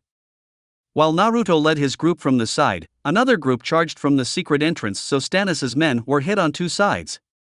Loras rode on his horse, slicing and stabbing Stannis' men as Brienne and Barristan did the same. Naruto sliced and slashed at the enemy on the back of Kurama as the fox, clawed, chomped and stabbed all the enemies who came near him. The cavalry charge tore through a large portion of what remained of Stannis' army as the men on the ground knew they were outnumbered and outstrategized. They were being pushed from the gate and towards the water, and that's where they ran. "Run! Retreat! Fall back!" The men shouted as they ran towards their long boats and rowed back to their ships. "Stand and fight! Stand and fight! Nu!" Stannis shouted as his men dragged him away from the battle and to safety. Naruto saw that they had killed all of the troops and what remained were retreating from the battle. "Kurama, send them a goodbye gift," Naruto shouted as Kurama charged a tail beast bomb and launched it at the ocean, causing a huge explosion and some of Stannis' ships to explode. The force of the explosion was so great that it sends a wave of water that carried the ships away. "The battle is over. We have won," Naruto shouted as everyone cheered. Kurama gave a loud roar as everyone cheered and was happy as Naruto looked to the sea and saw the ships leaving. Stannis was still alive, but his army was gone. Back with Robb in the Riverlands, he was in his tent talking with his mother about his latest moment with Talisa. He beds her and he was in love, but he was promised to someone else. Walder Frey is a dangerous man to cross. Cat told him. I know. Robb said. And you mean to do it anyway? Cat asked. I love her. Robb said. I know that seems important to you. It is important to me. Robb told him mother. Your father didn't love me when we married. He hardly knew me. Or I him. Love didn't just happen to us. We built it slowly over the years, stone by stone. For you, for your brothers and sisters, for all of us. It's not as exciting as secret passion in the woods, but it is stronger. It lasts longer. Cat told him. And that will be what's in store for me with one of Walder Frey's daughters? What you and father had? Robb asked. Why not? Because she's not beautiful, because she's not exotic or exciting. I know you're arguing just to argue, because you arranged it. Robb said. And you agreed to it. You gave him your word. Cat told him. Treat your oaths recklessly, and your people will do the same. If your father lives his life for on, my father is dead. Robb said, interrupting his mother. And after what you tried to pull with Tyrion Lannister, you don't get to tell me what I shouldn't do. Robb said. No, you may be right. But Naruto raised you as well. When Ned brought him to Winterfell, he raised you like you were his brother, he trained you, and for everything I am grateful for. The one lesson I know that Naruto taught you was to never go back on your word. Cat said. Naruto also taught me to follow my heart. That above all else, do what I feel is the most important. And that's what I'm going to do. Robb said as he left the tent. Back in Essos, Menma led Daenerys, Kovaro and Yora to the House of the Undying. It was a place that was separated from the rest of the city by a large collection of trees and bushes, to give the warlocks their privacy. They walked up the steps with Menma leading them as Daenerys spoke to Kovaro. Should he try anything stupid, kill him? She told him as he nodded. They walked up to the main steps of the tower and saw no one around. Where are the guards? Yora asked. The warlocks don't need them. They kill with sorcery, not steal. Menma said. Let them try. Daenerys said as they walked up the steps. Stay close. Menma said as he led them to the base of the tower. Is this a riddle? Daenerys asked. No, a challenge. Menma said as he walked around and Daenerys followed. Yora followed them as he motioned Kovaro to stay put. Daenerys and Menma walked around the tower and were out of view for a split second, and Yora saw them vanish and saw he had walked around to the point where they started. Khaleesi! Yora yelled as he lost her. Menma and Daenerys found a secret door that led them into the tower. But it was pitch black with only one torch. Take the torch, we'll need it. Menma said as he drew his sword. Daenerys took the torch off the wall and heard someone call her name. You trying to frighten me with magic tricks? You want me? Here I am, you afraid of a little girl? Daenerys shouted. That's Yora. The warlocks only allow those they choose to enter the House of the Undying. I'm afraid we're on our own. Menma told her. Daenerys then heard the cry of her dragons. They're here. Where are they? Daenerys asked. This way. Menma said as he led her through the darkness. Keep the torch high. Naruto told her as they walked up the tower. They then came upon a door where the screeching of the dragons seemed to be coming from. Menma kicked the door open and walked in and saw a table but nothing else. Daenerys followed him as the screeching of the dragons stopped. She looked around and tried to find a clue when she heard a dragon cry. She followed the noise to one of the doors in the chamber and entered it as Menma tried to stop her. Daenerys, wait! Menma shouted, but the door slammed shut, and when he opened it, he saw a brick wall. Menma then saw that all of the doors in the room had disappeared and he was left alone in the dark. Menma channeled energy into his sword, causing it to glow blue and give him some illumination. He then saw that part of the room began to morph and disappeared to show a snow-covered forest. He walked forward as he kept his sword ready. His feet crunched against the snow as he kept walking. He then stopped as he knew what this vision was. It was a vision of the future enemy that the Seven Kingdoms would have to unite to fight or the entire world would fall.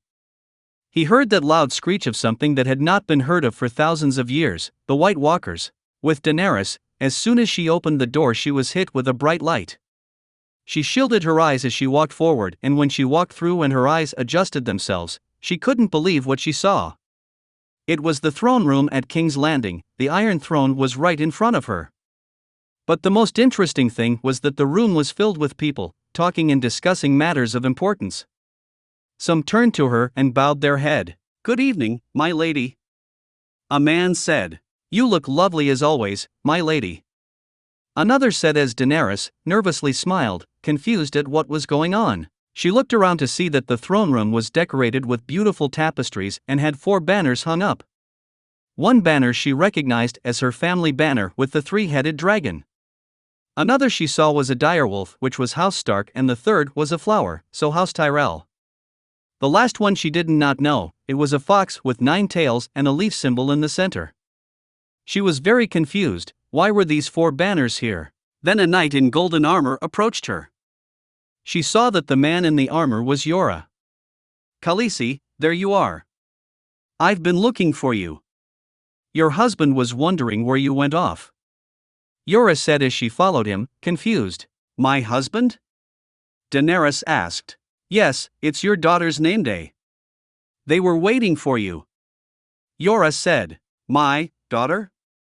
Daenerys said as she saw a child of 9 with white hair, like her, but with streaks of blonde in it. She looked like a mini her. "Mommy!" Her daughter shouted as she ran up and hugged her mother. Daenerys hugged back, shocked that it felt real. She hugged the girl close as she started to smile. "There you are. We were worried about you. Dad was going to send some knights go look for you." The girl said, "Did you lose track of time, feeding the dragons?" Daenerys heard as she looked up and saw a tall man with blonde hair and blue eyes, wearing the crown. She blushed as she saw how handsome the man was. She saw he was holding a young boy, of about 6, who had white hair with blonde streaks. She then saw 2 other women come in, both holding their children's hands. "No, I just..." Daenerys couldn't seem to get a word out, that she was so confused at what was happening. "Well, now that you're here, the festivities can begin," the man said as the children cheered. Daenerys smiled but heard her dragon screeching. She looked to see a door down the hall and the screeching was coming from there. Daenerys felt her daughter tug on her dress. "What's wrong, Mommy?" the girl asked. "I have to go," Daenerys said. "Why?" the girl asked. "It's all right, sweetie. Your mother has a special gift for you and she has to go get it," the man said as he held his daughter. "Okay, but hurry back, Mommy. I don't want to start without you," the girl said. "Hurry back," the man said as Daenerys nodded and walked to the door. She slowly walked towards the door as she turned back to see her husband and her children smiling. She quickly shook those thoughts from her head and opened the door. She had appeared back into the room she was before. She saw the same table she saw before, but saw her dragons on the table, tied in chains. They missed their mother. She heard and she turned around and saw Piet. "They want to be with you. Do you want to be with them?" Piet said as another duplicate appeared in the room. "You will be. When your dragons were born, our magic was born again. It is strongest in their presence. And they are strongest in yours. You will be with them. Through winter, summer, winter again. For 1,000 seasons, you will be with them." Piet said as chains appeared on her arms. "And we will be with you when time comes to an end. Welcome home, Daenerys Stormborn." Piet said, "This is not my home. My home is across the sea where my people are waiting for me." Daenerys said, "They will be waiting a long time." Piet said, "No, they won't." They heard as Menma appeared and killed 2 duplicates. "She's going home, and you will burn in fire, Dracarys," Daenerys said as Drogon shot out a small ball of fire which hit Piet. The other 2 soon followed and all 3 dragons were breathing fire and roasting Piet alive, until he withered in pain on the ground. Menma walked up to the body and stabbed the corpse in the head, just to make sure. He then used his sword and cut Daenerys free as she freed her dragons. Back in King's Landing, The people had returned to the streets and were celebrating that the city was never breached and that their king kept them safe. People drank and were merry as the city watch joined the festivities as well. Everyone deserved a small reprieve after the attack. With Naruto, he had assembled everyone in the throne room to discuss what happened and to offer his own condolences for the men who were killed in the battle and to offer his thanks as well. Naruto stood up from the throne with Kurama sitting beside him as he addressed the people in this room. We all stand here today, alive and safe, because we all gave our hearts for this city and for the kingdom.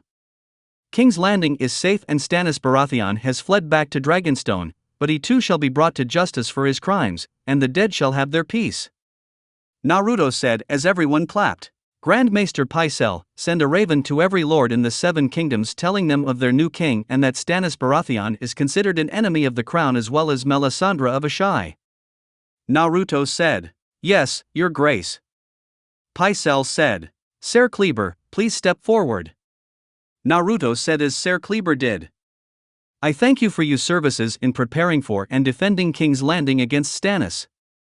Your keen intellect and strategy is impressive. I would like to thank you for your help by asking if you would like to join my personal Kingsguard. Naruto said. It would be an honor, your grace. Kleber said as Naruto smiled. Rise, Ser Travan Kleber of the Kingsguard. Naruto said as everyone clapped and Kleber took his place next to Ser Barristan and Brienne. Morton Kell, please step forward.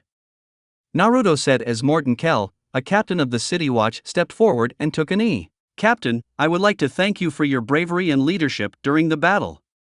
I am pleased to tell you that you are now the commander of the City Watch. Protect and fight with honor. Naruto said. Thank you, your grace. Morton Kell said as everyone clapped. Ser Barristan, please step forward. Naruto said as Barristan took a knee. Ser Barristan, you have been a trusted friend and advisor ever since I ruled as regent. You have protected my back, gave me counsel and helped me to bring King's Landing to the pristine position and state it is now. I give you the newly rebuilt castle of Harrenhal, with all its lands and incomes. To be held by you should the time come to step down and retire, and by your sons and grandsons from this day, until the end of time. Naruto said as everyone was shocked and Ser Barristan had a great smile on his face. With Naruto, he changed up the Kingsguard so that it is larger and if a person wanted to retire or was too injured to continue, the person could leave.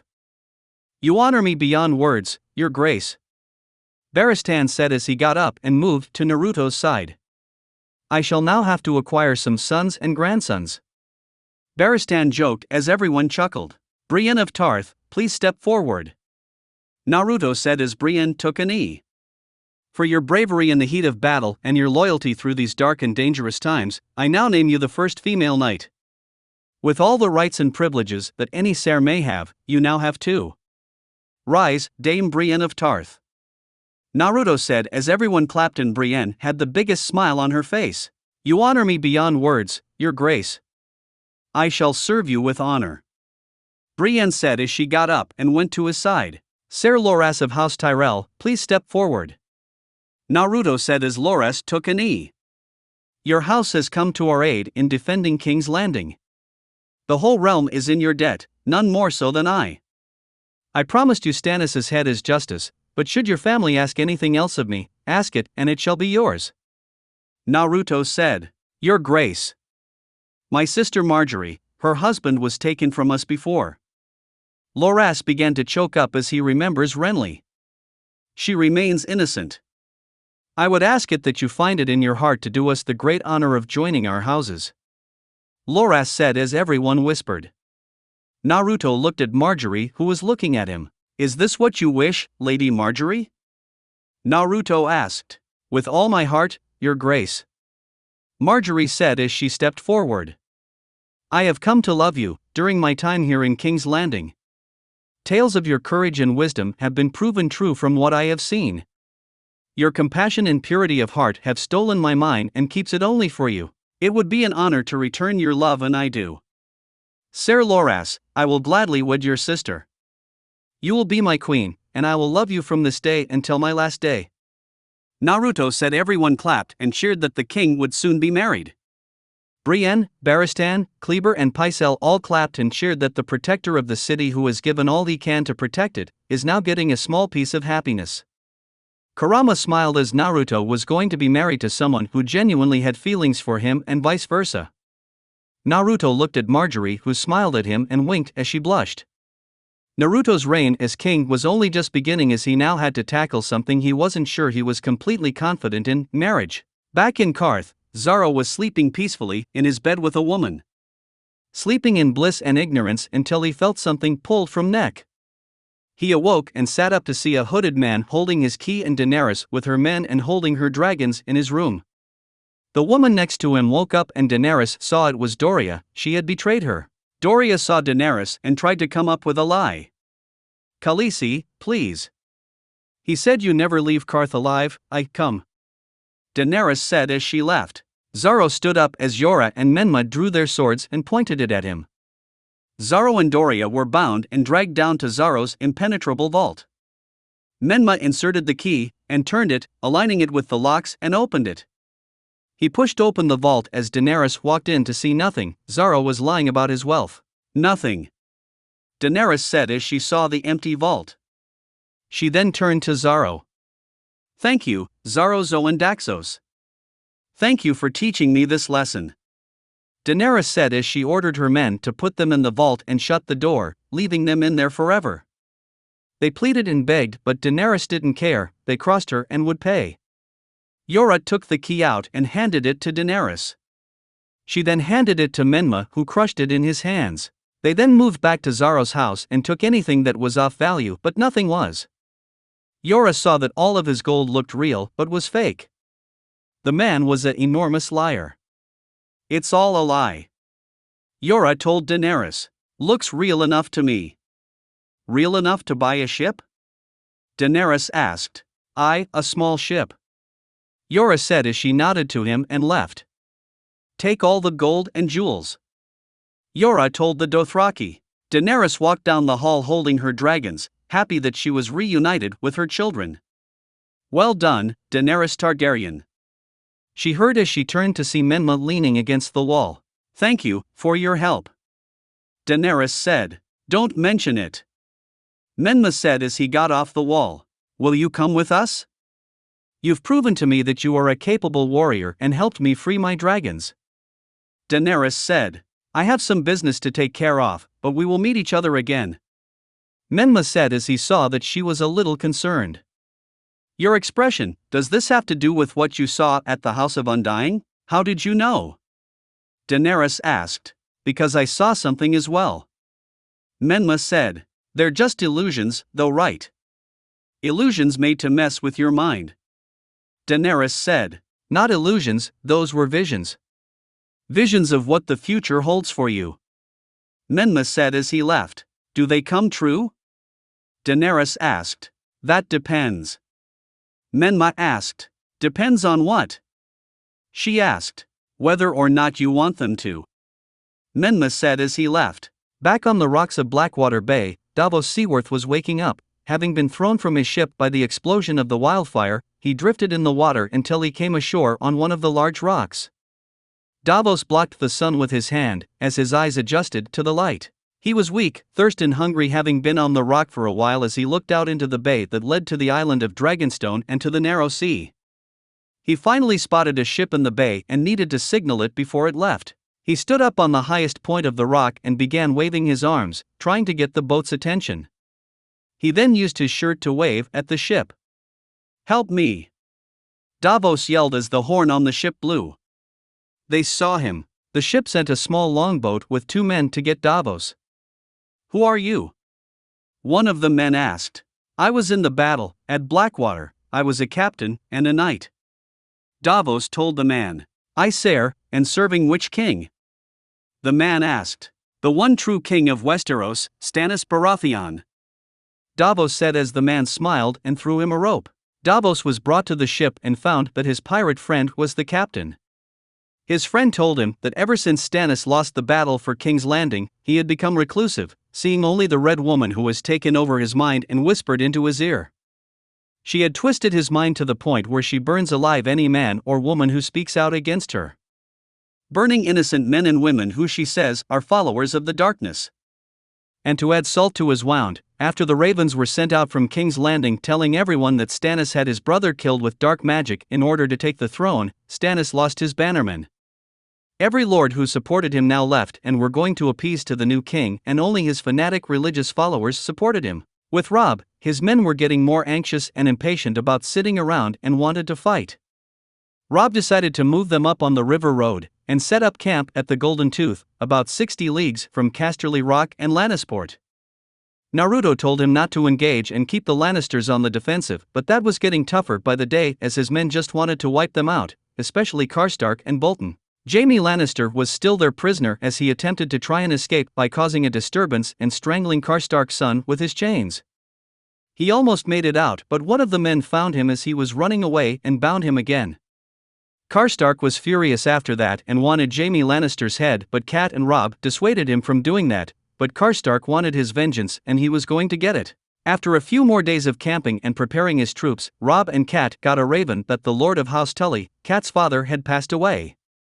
So, Robb decided to pull back his forces to the Riverlands so he and his mother could go to the funeral. Many of his men said they shouldn't leave their position, but Robb pointed out that Naruto was literally down the road and could retake the position in 20 minutes if he wanted to.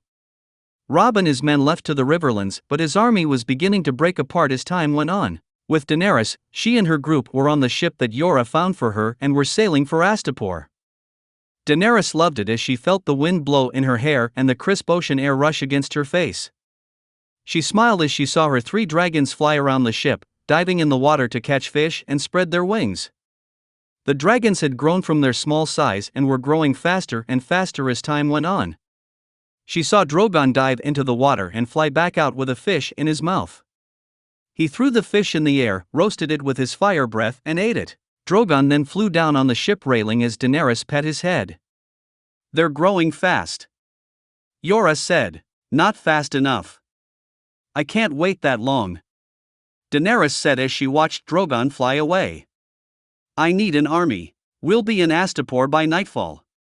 "Some say the Unsullied are the greatest soldiers in the world," Yora said. "The greatest slave soldiers in the world. Distinction means a good deal to some people," Daenerys told Yora. "Do those people have any better ideas on how to put you on the Iron Throne?" Yora asked.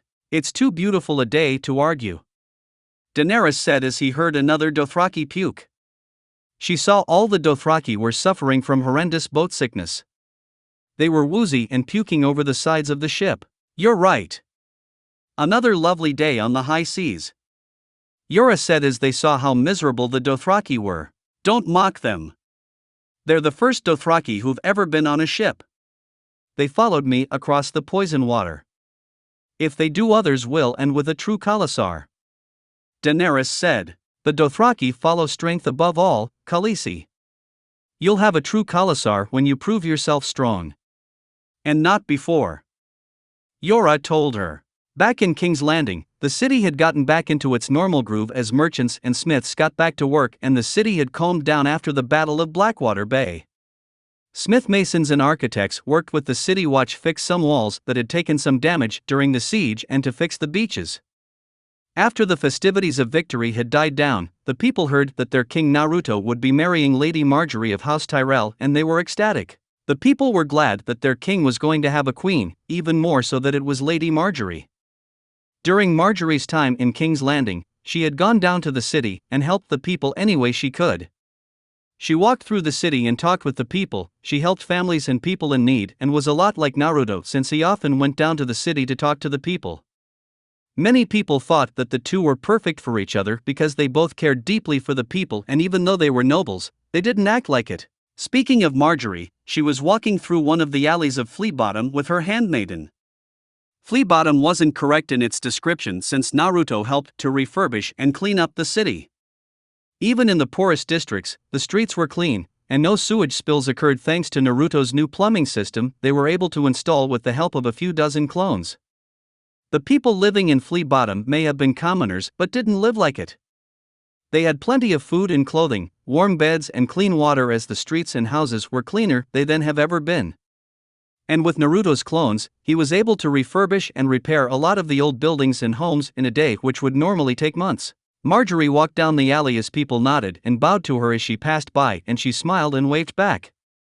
She was on her way to one of the orphanages that was here. She had stopped before on her visits and wanted to see the children again. She walked in the entrance as she heard the children laughing to a story being told.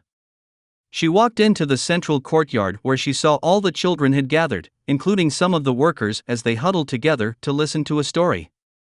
And the storyteller was none other than the king, Naruto. Marjorie was surprised to see him here, and not at the Red Keep, working on papers. He was dressed in a very modest jacket and pants with his sword around his waist. Marjorie saw that Kurama was there too, as he was laying on the floor, resting with some of the children laying on him like a giant fluffy pillow. She smiled as she saw how engrossed the children were with his story. And so, after we stopped on the island of ice to shoot some scenes for the movie, we knew something was wrong. We saw that as soon as the cameras began to roll and the actors played out the scene, 3 ninja appeared on the ridge. Wearing advanced chakra armor, they slid down the snow slopes and attacked us. We all split up, with Sakura staying behind to protect the princess. They had us on the defensive as their armor made our weapons bounce off. Naruto told the children as they were so engrossed in one of his stories from his shinobi career. One of the female snow ninja created ice prisms as Sasuke blew fire at her, but the ice was so strong that it deflected right off. I was then got off guard by one of the shinobi and punched through an ice wall as Kakashi created a giant water dragon to push the enemies back. Then the lead shinobi enemy created a giant ice tiger as it froze the water dragon in place. One of the men then tried to get the princess, but I tackled him out of the way as Kakashi then created a giant ice whale to push the enemy back so we could escape onto the ship. Naruto said as the children wanted to hear more. And the rest will be continued next week. Naruto said as the children didn't want the story to end. I'll continue the story next time, but you children have to make sure that you are diligent with your studies, okay? Yes, Mr. Naruto. The children said. Naruto worked with the orphanages to have the children go to classes to understand the history of the 7 kingdoms and the workings of all the houses, like the nobles do with their children. Good, because when you get older, you'll get the chance to do anything you guys want to, and a big part of that will be to make sure you guys learn everything you can now. Naruto said as the children nodded, and Marjorie smiled as she saw Naruto acting like a father. Mr. Naruto, did all of that really happen? One of the children asked. Yes, it did. All of those adventures turned me into the man I am today. Naruto said as he saw Marjorie and smiled. Oh, kids, look. It's Lady Marjorie. Naruto said as the children turned and smiled. Hello, Lady Marjorie. The children said as Marjorie walked in and sat down next to Naruto. Hello everyone. Marjorie said as she smiled at Naruto. Lady Marjorie, is it true that you and Mr. Naruto are going to be married? One of the girls asked as Naruto and Marjorie blushed a little. Yes, it is true. Marjorie said. Then that means you'll be a queen, right? The girl asked. Yes, she will.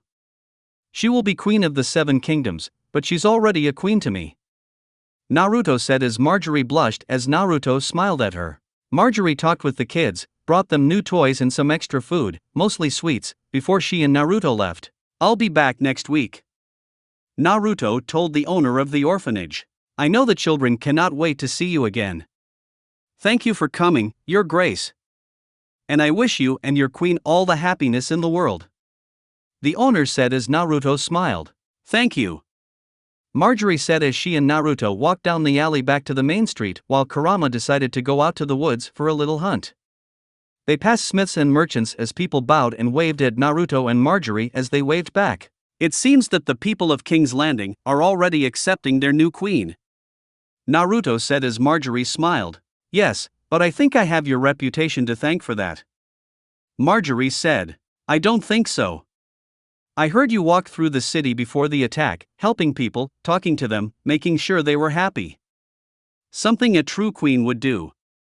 Naruto said as Marjorie blushed. Naruto, you flatter.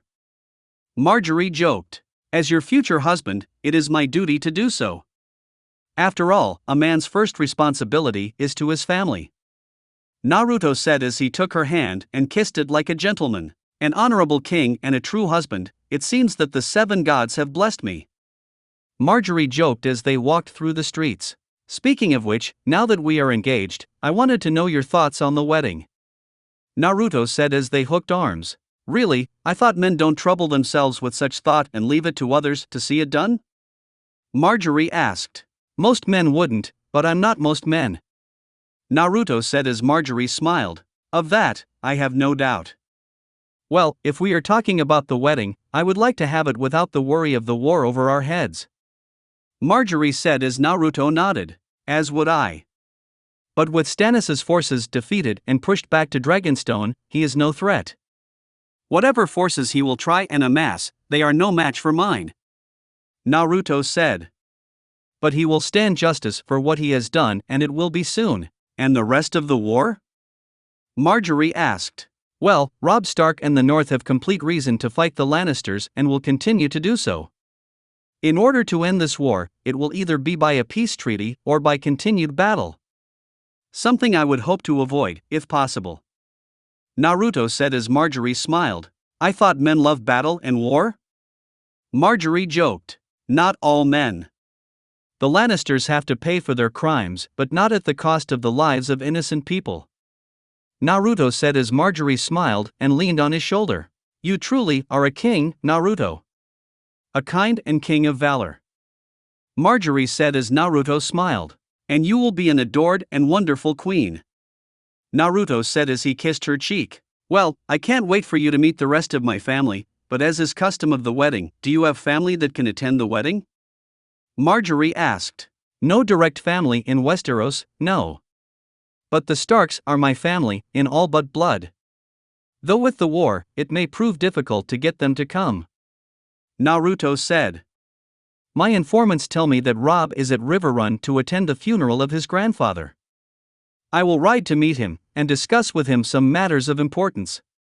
And perhaps get him to attend the wedding as well. At Dragonstone, Davos was rowed ashore by a longboat from the pirate ship. The longboat then quickly returned to the ship as Davos saw how dismal and depressed Dragonstone looked. The island had gone down the drain after the defeat at Blackwater Bay, and now that Stannis' forces were drastically drained because he lost his bannerman when the Raven was sent out that Stannis had his brother killed. Stannis now only had the men who were fanatical in their dedication to the Lord of Light. Davos walked up the cast of Dragonstone and walked into Stannis' meeting room to see him staring out at sea with the Red Woman next to him. Your Grace. Davos said as Stannis turned to see him and was surprised that he was alive. I heard you were dead. Stannis said. Not yet. I had hoped to speak to you alone, Your Grace. Davos said. We are alone. Stannis said as the Red Woman was not moving. Davos then walked up to him. Your Grace, you are the rightful king, not only by blood. You are an honorable man, a just man. And there is still a war to fight. Davos said. I am fighting. Stannis said. By burning men and women alive? Davos asked. How would you punish the infidels, Ser Davos? Melisandre asked. I do not judge people by the gods they worship. If I did, I would have thrown you into the sea before you ever set foot on Dragonstone. Davos said. I'm not your enemy. Melisandre said. You are my enemy. And your Stannis is too, but you've clouded his mind to the point where he can't see it. Davos said. Enough. Stannis said. Sorry, Your Grace, but you need to hear this. Maester Crescent told me that a loyal servant tells the hard truths, and with everything that has happened, you need to hear it. Because of this woman, and her creation of that demon, your brother is dead, and everyone knows you ordered it. Now Naruto Uzumaki has declared himself king of the 7 kingdoms and labeled you the Kinslayer. All of the houses that flocked to us have now turned to him. Davos said. Stannis has no need for unloyal men and infidels when the Lord of Light offers him protection. Melisandre said. If that were true, then we would have taken King's Landing. But here we are, alone on an island with our army gone and the new king after our heads. Davos said. Was it me you fought on Blackwater Bay? Did I set your ships ablaze? I wasn't there when the wildfire killed our men by the thousands. I could have saved those men. You would have taken the city, Stannis would be sitting on his rightful throne, and you would stand beside him. But I wasn't there, because you convinced your king to leave me behind. Melisandre said. If you weren't here, we wouldn't be in this situation. Davos said as Melisandre saw he was still reeling from the memories of the battle. You can still hear them screaming? Don't despair, Ser Davos. What I told your son is true, death by fire is the purest death. Melisandre said as Davos grabbed a dagger and tried to stab her, but the guards restrained him. That woman is evil. She's the mother of demons. Davos yelled. Take him to the dungeons, lock him in a cell. Stannis said. Your Grace. Davos yelled. You have chosen the darkness, Ser Davos. I will pray for you. Melisandre said as Davos was taken away. With the Mother of Dragons, her ship had pulled into the harbor at Astapor, the home of the Unsullied, the greatest slave army in Essos and a major slave trading city. Yora told her she could buy her army to take the Iron Throne, but it would be an army of slaves, and she had her issues with that. When she arrives, she is given a tour of the Unsullied barracks by the owner, Krasny's Mon Aklas, and his slave girl Missandei, who was acting as a translator since Krasny speaks in Old Valrian. They walk through the barracks to the main area as Krasny is saying something and Missandei translates. The Unsullied have stood her for a day and a night with no food or water. They will stand until they drop, such as their obedience. Missandei told Daenerys. They may suit my needs. Tell me of their training. Daenerys said as Missandei translates. The Westerosi woman is pleased with them, but speaks no praise to keep the price down.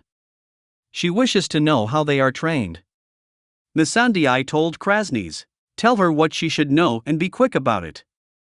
The day is hot. Krasny said. They begin their training at 5.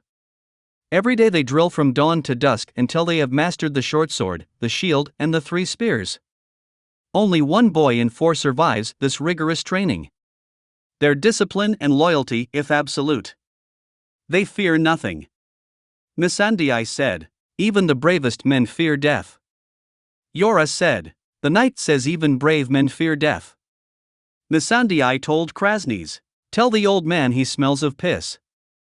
Krasny said. Truly, Mast, no, not truly. Are you a girl or goat to ask such a thing? Krasny told her. My master says the Unsullied are not men. Death means nothing to them. Missandei said as Krasny looked at Daenerys. Tell this ignorant whore of a Westerner to open her eyes and watch. Krasny said as he went to one of soldiers. He begs you attend this carefully, Your Grace. Missandei told Daenerys. Krasny then walked up to one of the soldiers and cuts off his nipple as Daenerys told him to stop, but Missandei told him that men don't need nipples and the soldier didn't cry out in pain and was obedient. To win his shield, an Unsullied must go to the slave market with a silver coin, find a newborn and kill it before its mother's eyes. This way, my master says, he makes certain that there is no weakness in them. Missandei said as Daenerys was horrified. You'd take a baby from its mother's arms, kill it as she watches and pay her troubles with a silver coin? Daenerys asked, horrified at the idea. She is offended. She asks if you pay the coin to the mother, for her dead baby.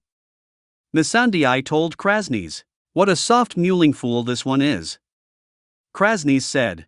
My master would like you to know that the silver is paid to the baby's owner, not mother. Missandei told Daenerys as she tried to swallow that horrible truth. How many do you have to sell? Daenerys asked as Missandei translated and Krasny held up 8 fingers. Tell the Westerosi whore she has until tomorrow. Krasny said. Master Krasny asks that you please hurry. Many other buyers are interested. Missandei as she and her master left.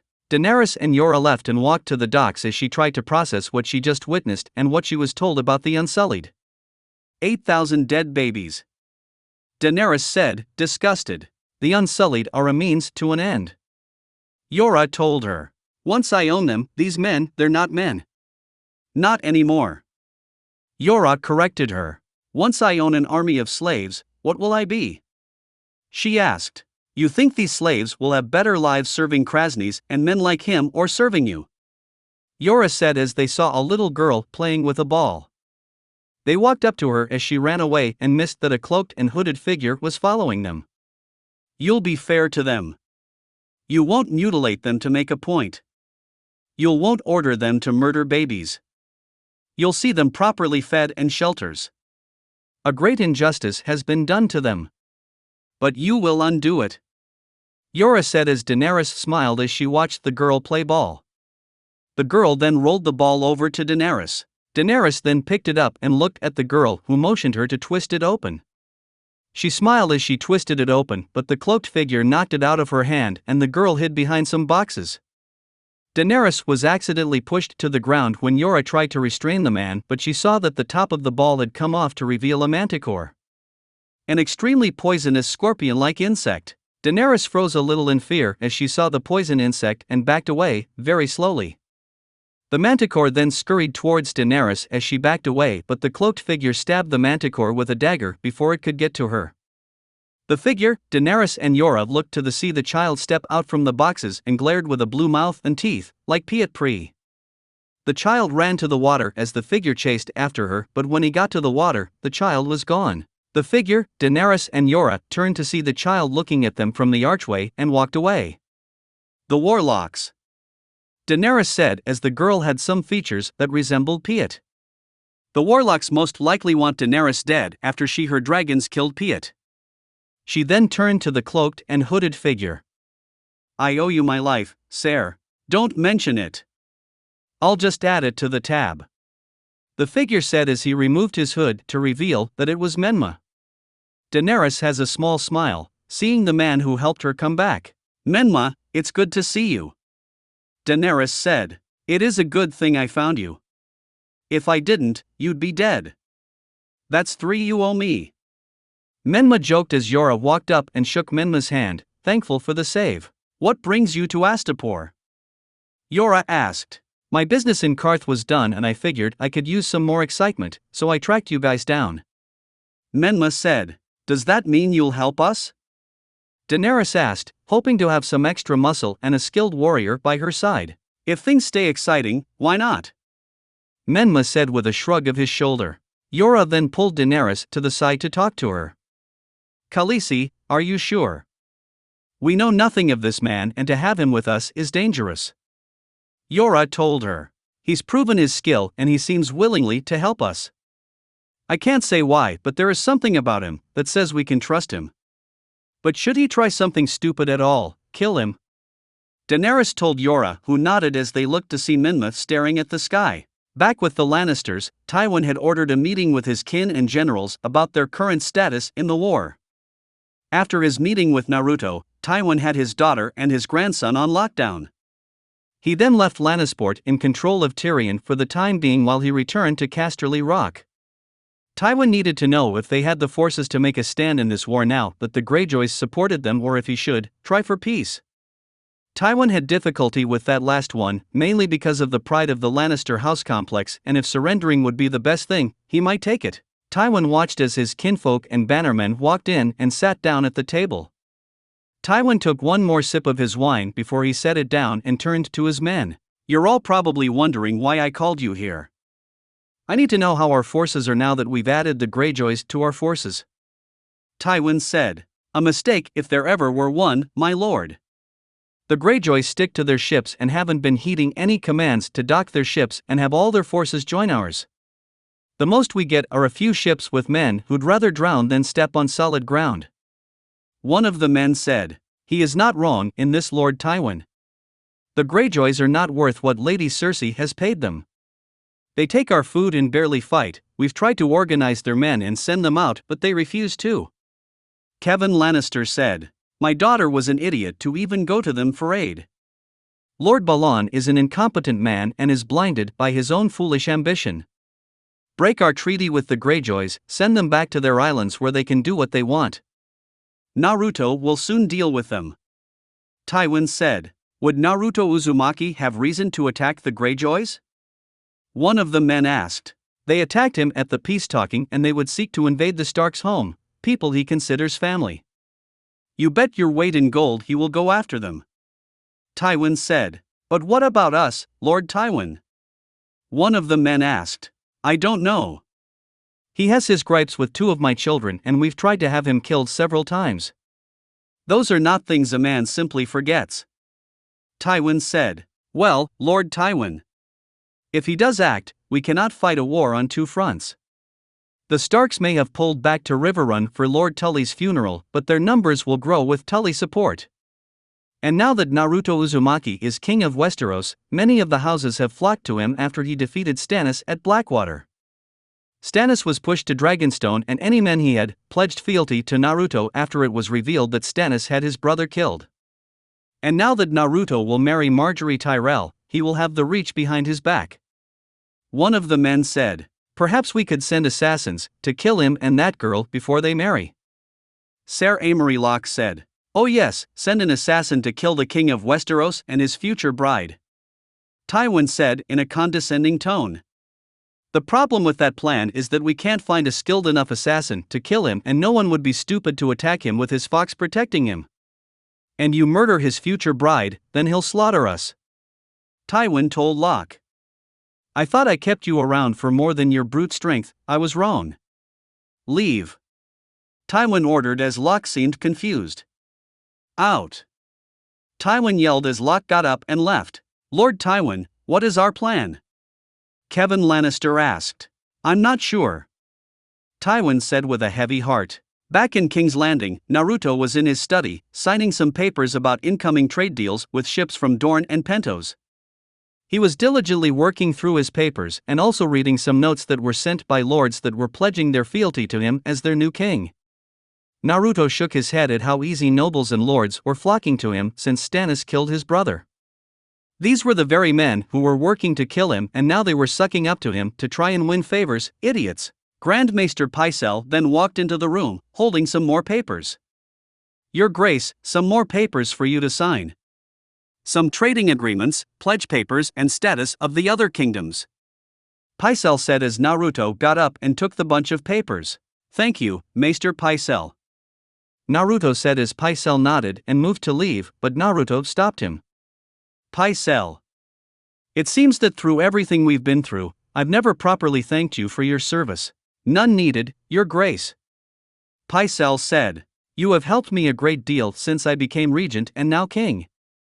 I know being Grand Maester under Robert couldn't have been easy, but thank you for your help. Naruto said. I will admit, it wasn't easy, and with the Lannisters and their expansion in King's Landing, I found myself under their control, but when you pushed them out, I will admit that it was a little strange. But as time went on, it felt good to serve a just ruler. Pycelle said with a smile. I'm glad, and I know that your ties with the Lannisters are done with, correct? Naruto asked as Pycelle chuckled. Yes, Your Grace. I serve the new king of Westeros. Pycelle said as Naruto smiled. Pycelle left and opened the door to see Loras. Oh, forgive me, Grand Maester Pycelle. Your Grace, my sister invites you to take the air with her and our grandmother, the Lady Alina, in the gardens. May I escort you to them? Loras asked. Yes, give me a second. Naruto said as he put his papers on the desk and created a clone to do them. Let us go. Loras escorted Naruto through the gardens to where he would meet Marjorie and his future grandmother-in-law. They walked through the gardens as the flowers were in bloom and the weather was nice. They saw Marjorie talking to one of the handmaidens, but she then turned to see Naruto and Loras and smiled. You're such a dear. Marjorie told Loras. I'll take my leave. Your Grace. Loras said as he left. Come. Marjorie said as she hooked her arm with Naruto, and they walked to one of the sitting areas in the garden. Several handmaidens saw them and bowed as they saw the two walk through, and Naruto saw Lady Alina. One of the strongest matriarchs in Westeros. Naruto, it is my honor to present my grandmother. Lady Alina of House Tyrell. Marjorie said as Alina smiled, and Naruto did as well. Kiss my hand, child. Alina said as Naruto kissed her hand. It is so good of you to visit me and my foolish flock of hens. We are very sorry for your losses. Thank you, my lady. And I expressed the same sorrow for your men and Renly's death. Naruto said as he looked at Marjorie, who smiled. He was very gallant and a good friend. Gallant, yes. And charming and very clean. He knew how to dress and smile, and he somehow got the implications that it would make him a good king. Alina said as Naruto chuckled. Renly was brave and gentle, grandmother. Father liked him and so did Loras. Marjorie said. Loras is young and good at knocking men off horses with his stick. That does not make him wise. As for your fathead father. Alina said. Grandmother. What will Naruto think of us? Marjorie said with a chuckle. He might think we have some wits about us. One of us, at any rate. Alina said as she then looked at Naruto. It was treason, I warned them. Renly has an older brother, how can he possibly have any claim to that ugly iron chair? He should have stayed well out of this, if you ask me. But once the cow has been milked, there's no squirting the cream back up her udders, so here we are. Alina said as Naruto chuckled. Alina reminded him a little of Tsunade and his mother, a woman who was smart and didn't care to speak her mind. Naruto respected that. Well, it seems that fate had other plans with Stannis killing Renly and having no claim to the throne. Naruto said. Oh dear, that man has gone crazy. Listening to some hokum religion and making deals with witches to try and take the throne. Well, at least the kingdoms will be run by a man who seems to know what he is doing. Alina said as Marjorie and Naruto chuckled. Thank you, Lady Alina. Naruto replied. No thanks needed. I only speak the truth. From what I've seen here at King's Landing and from reports from the other kingdoms, you know what you are doing. A man of honor and wisdom, they're rare to find now. Alina said. Yes, Naruto is one of a kind. Marjorie said as Naruto smiled at her. And a man you should keep your hands on at all times. Alina told Marjorie. Now that Stannis is pushed to his island and Naruto is king, women will flock to him like men do with a whore. Alina said as Naruto chuckled and Marjorie looked at her grandmother. Grandmother. Marjorie said. Shall we have some lemon cakes, Naruto? Alina asked. Let's. Naruto said with a smile as Alina turned to a servant. Are you going to serve us the food or do you mean to starve us to death? Alina asked as the servant quickly put food on their table as Alina stood up. Come sit with us. I'm much less boring than these others. Do you know my son? The Lord of High Garden. Alina asked as they sat down at their table as Naruto pulled out Marjorie and Alina's chairs and sat down next to Marjorie. I haven't yet had the pleasure. Naruto said. No great pleasure, the ponderous oaf. His father was an oaf as well. My husband, the late Lord Luther. He managed to ride off a cliff whilst talking. They say he was looking up at the sky and paying no mind to where his horse was taking. And now my son is doing the same, but he got lucky as he is riding a very clever fox. Alina said as Naruto chuckled. You flatter. Naruto said as he took a sip of water. I only speak the truth. If my son had the brains to make peace with you long before he decided to plead to Renly, you may have decided to become king earlier and this war might be over. Alina said. Perhaps, but one of my main goals is to see this war end and have the 7 kingdoms return to peace.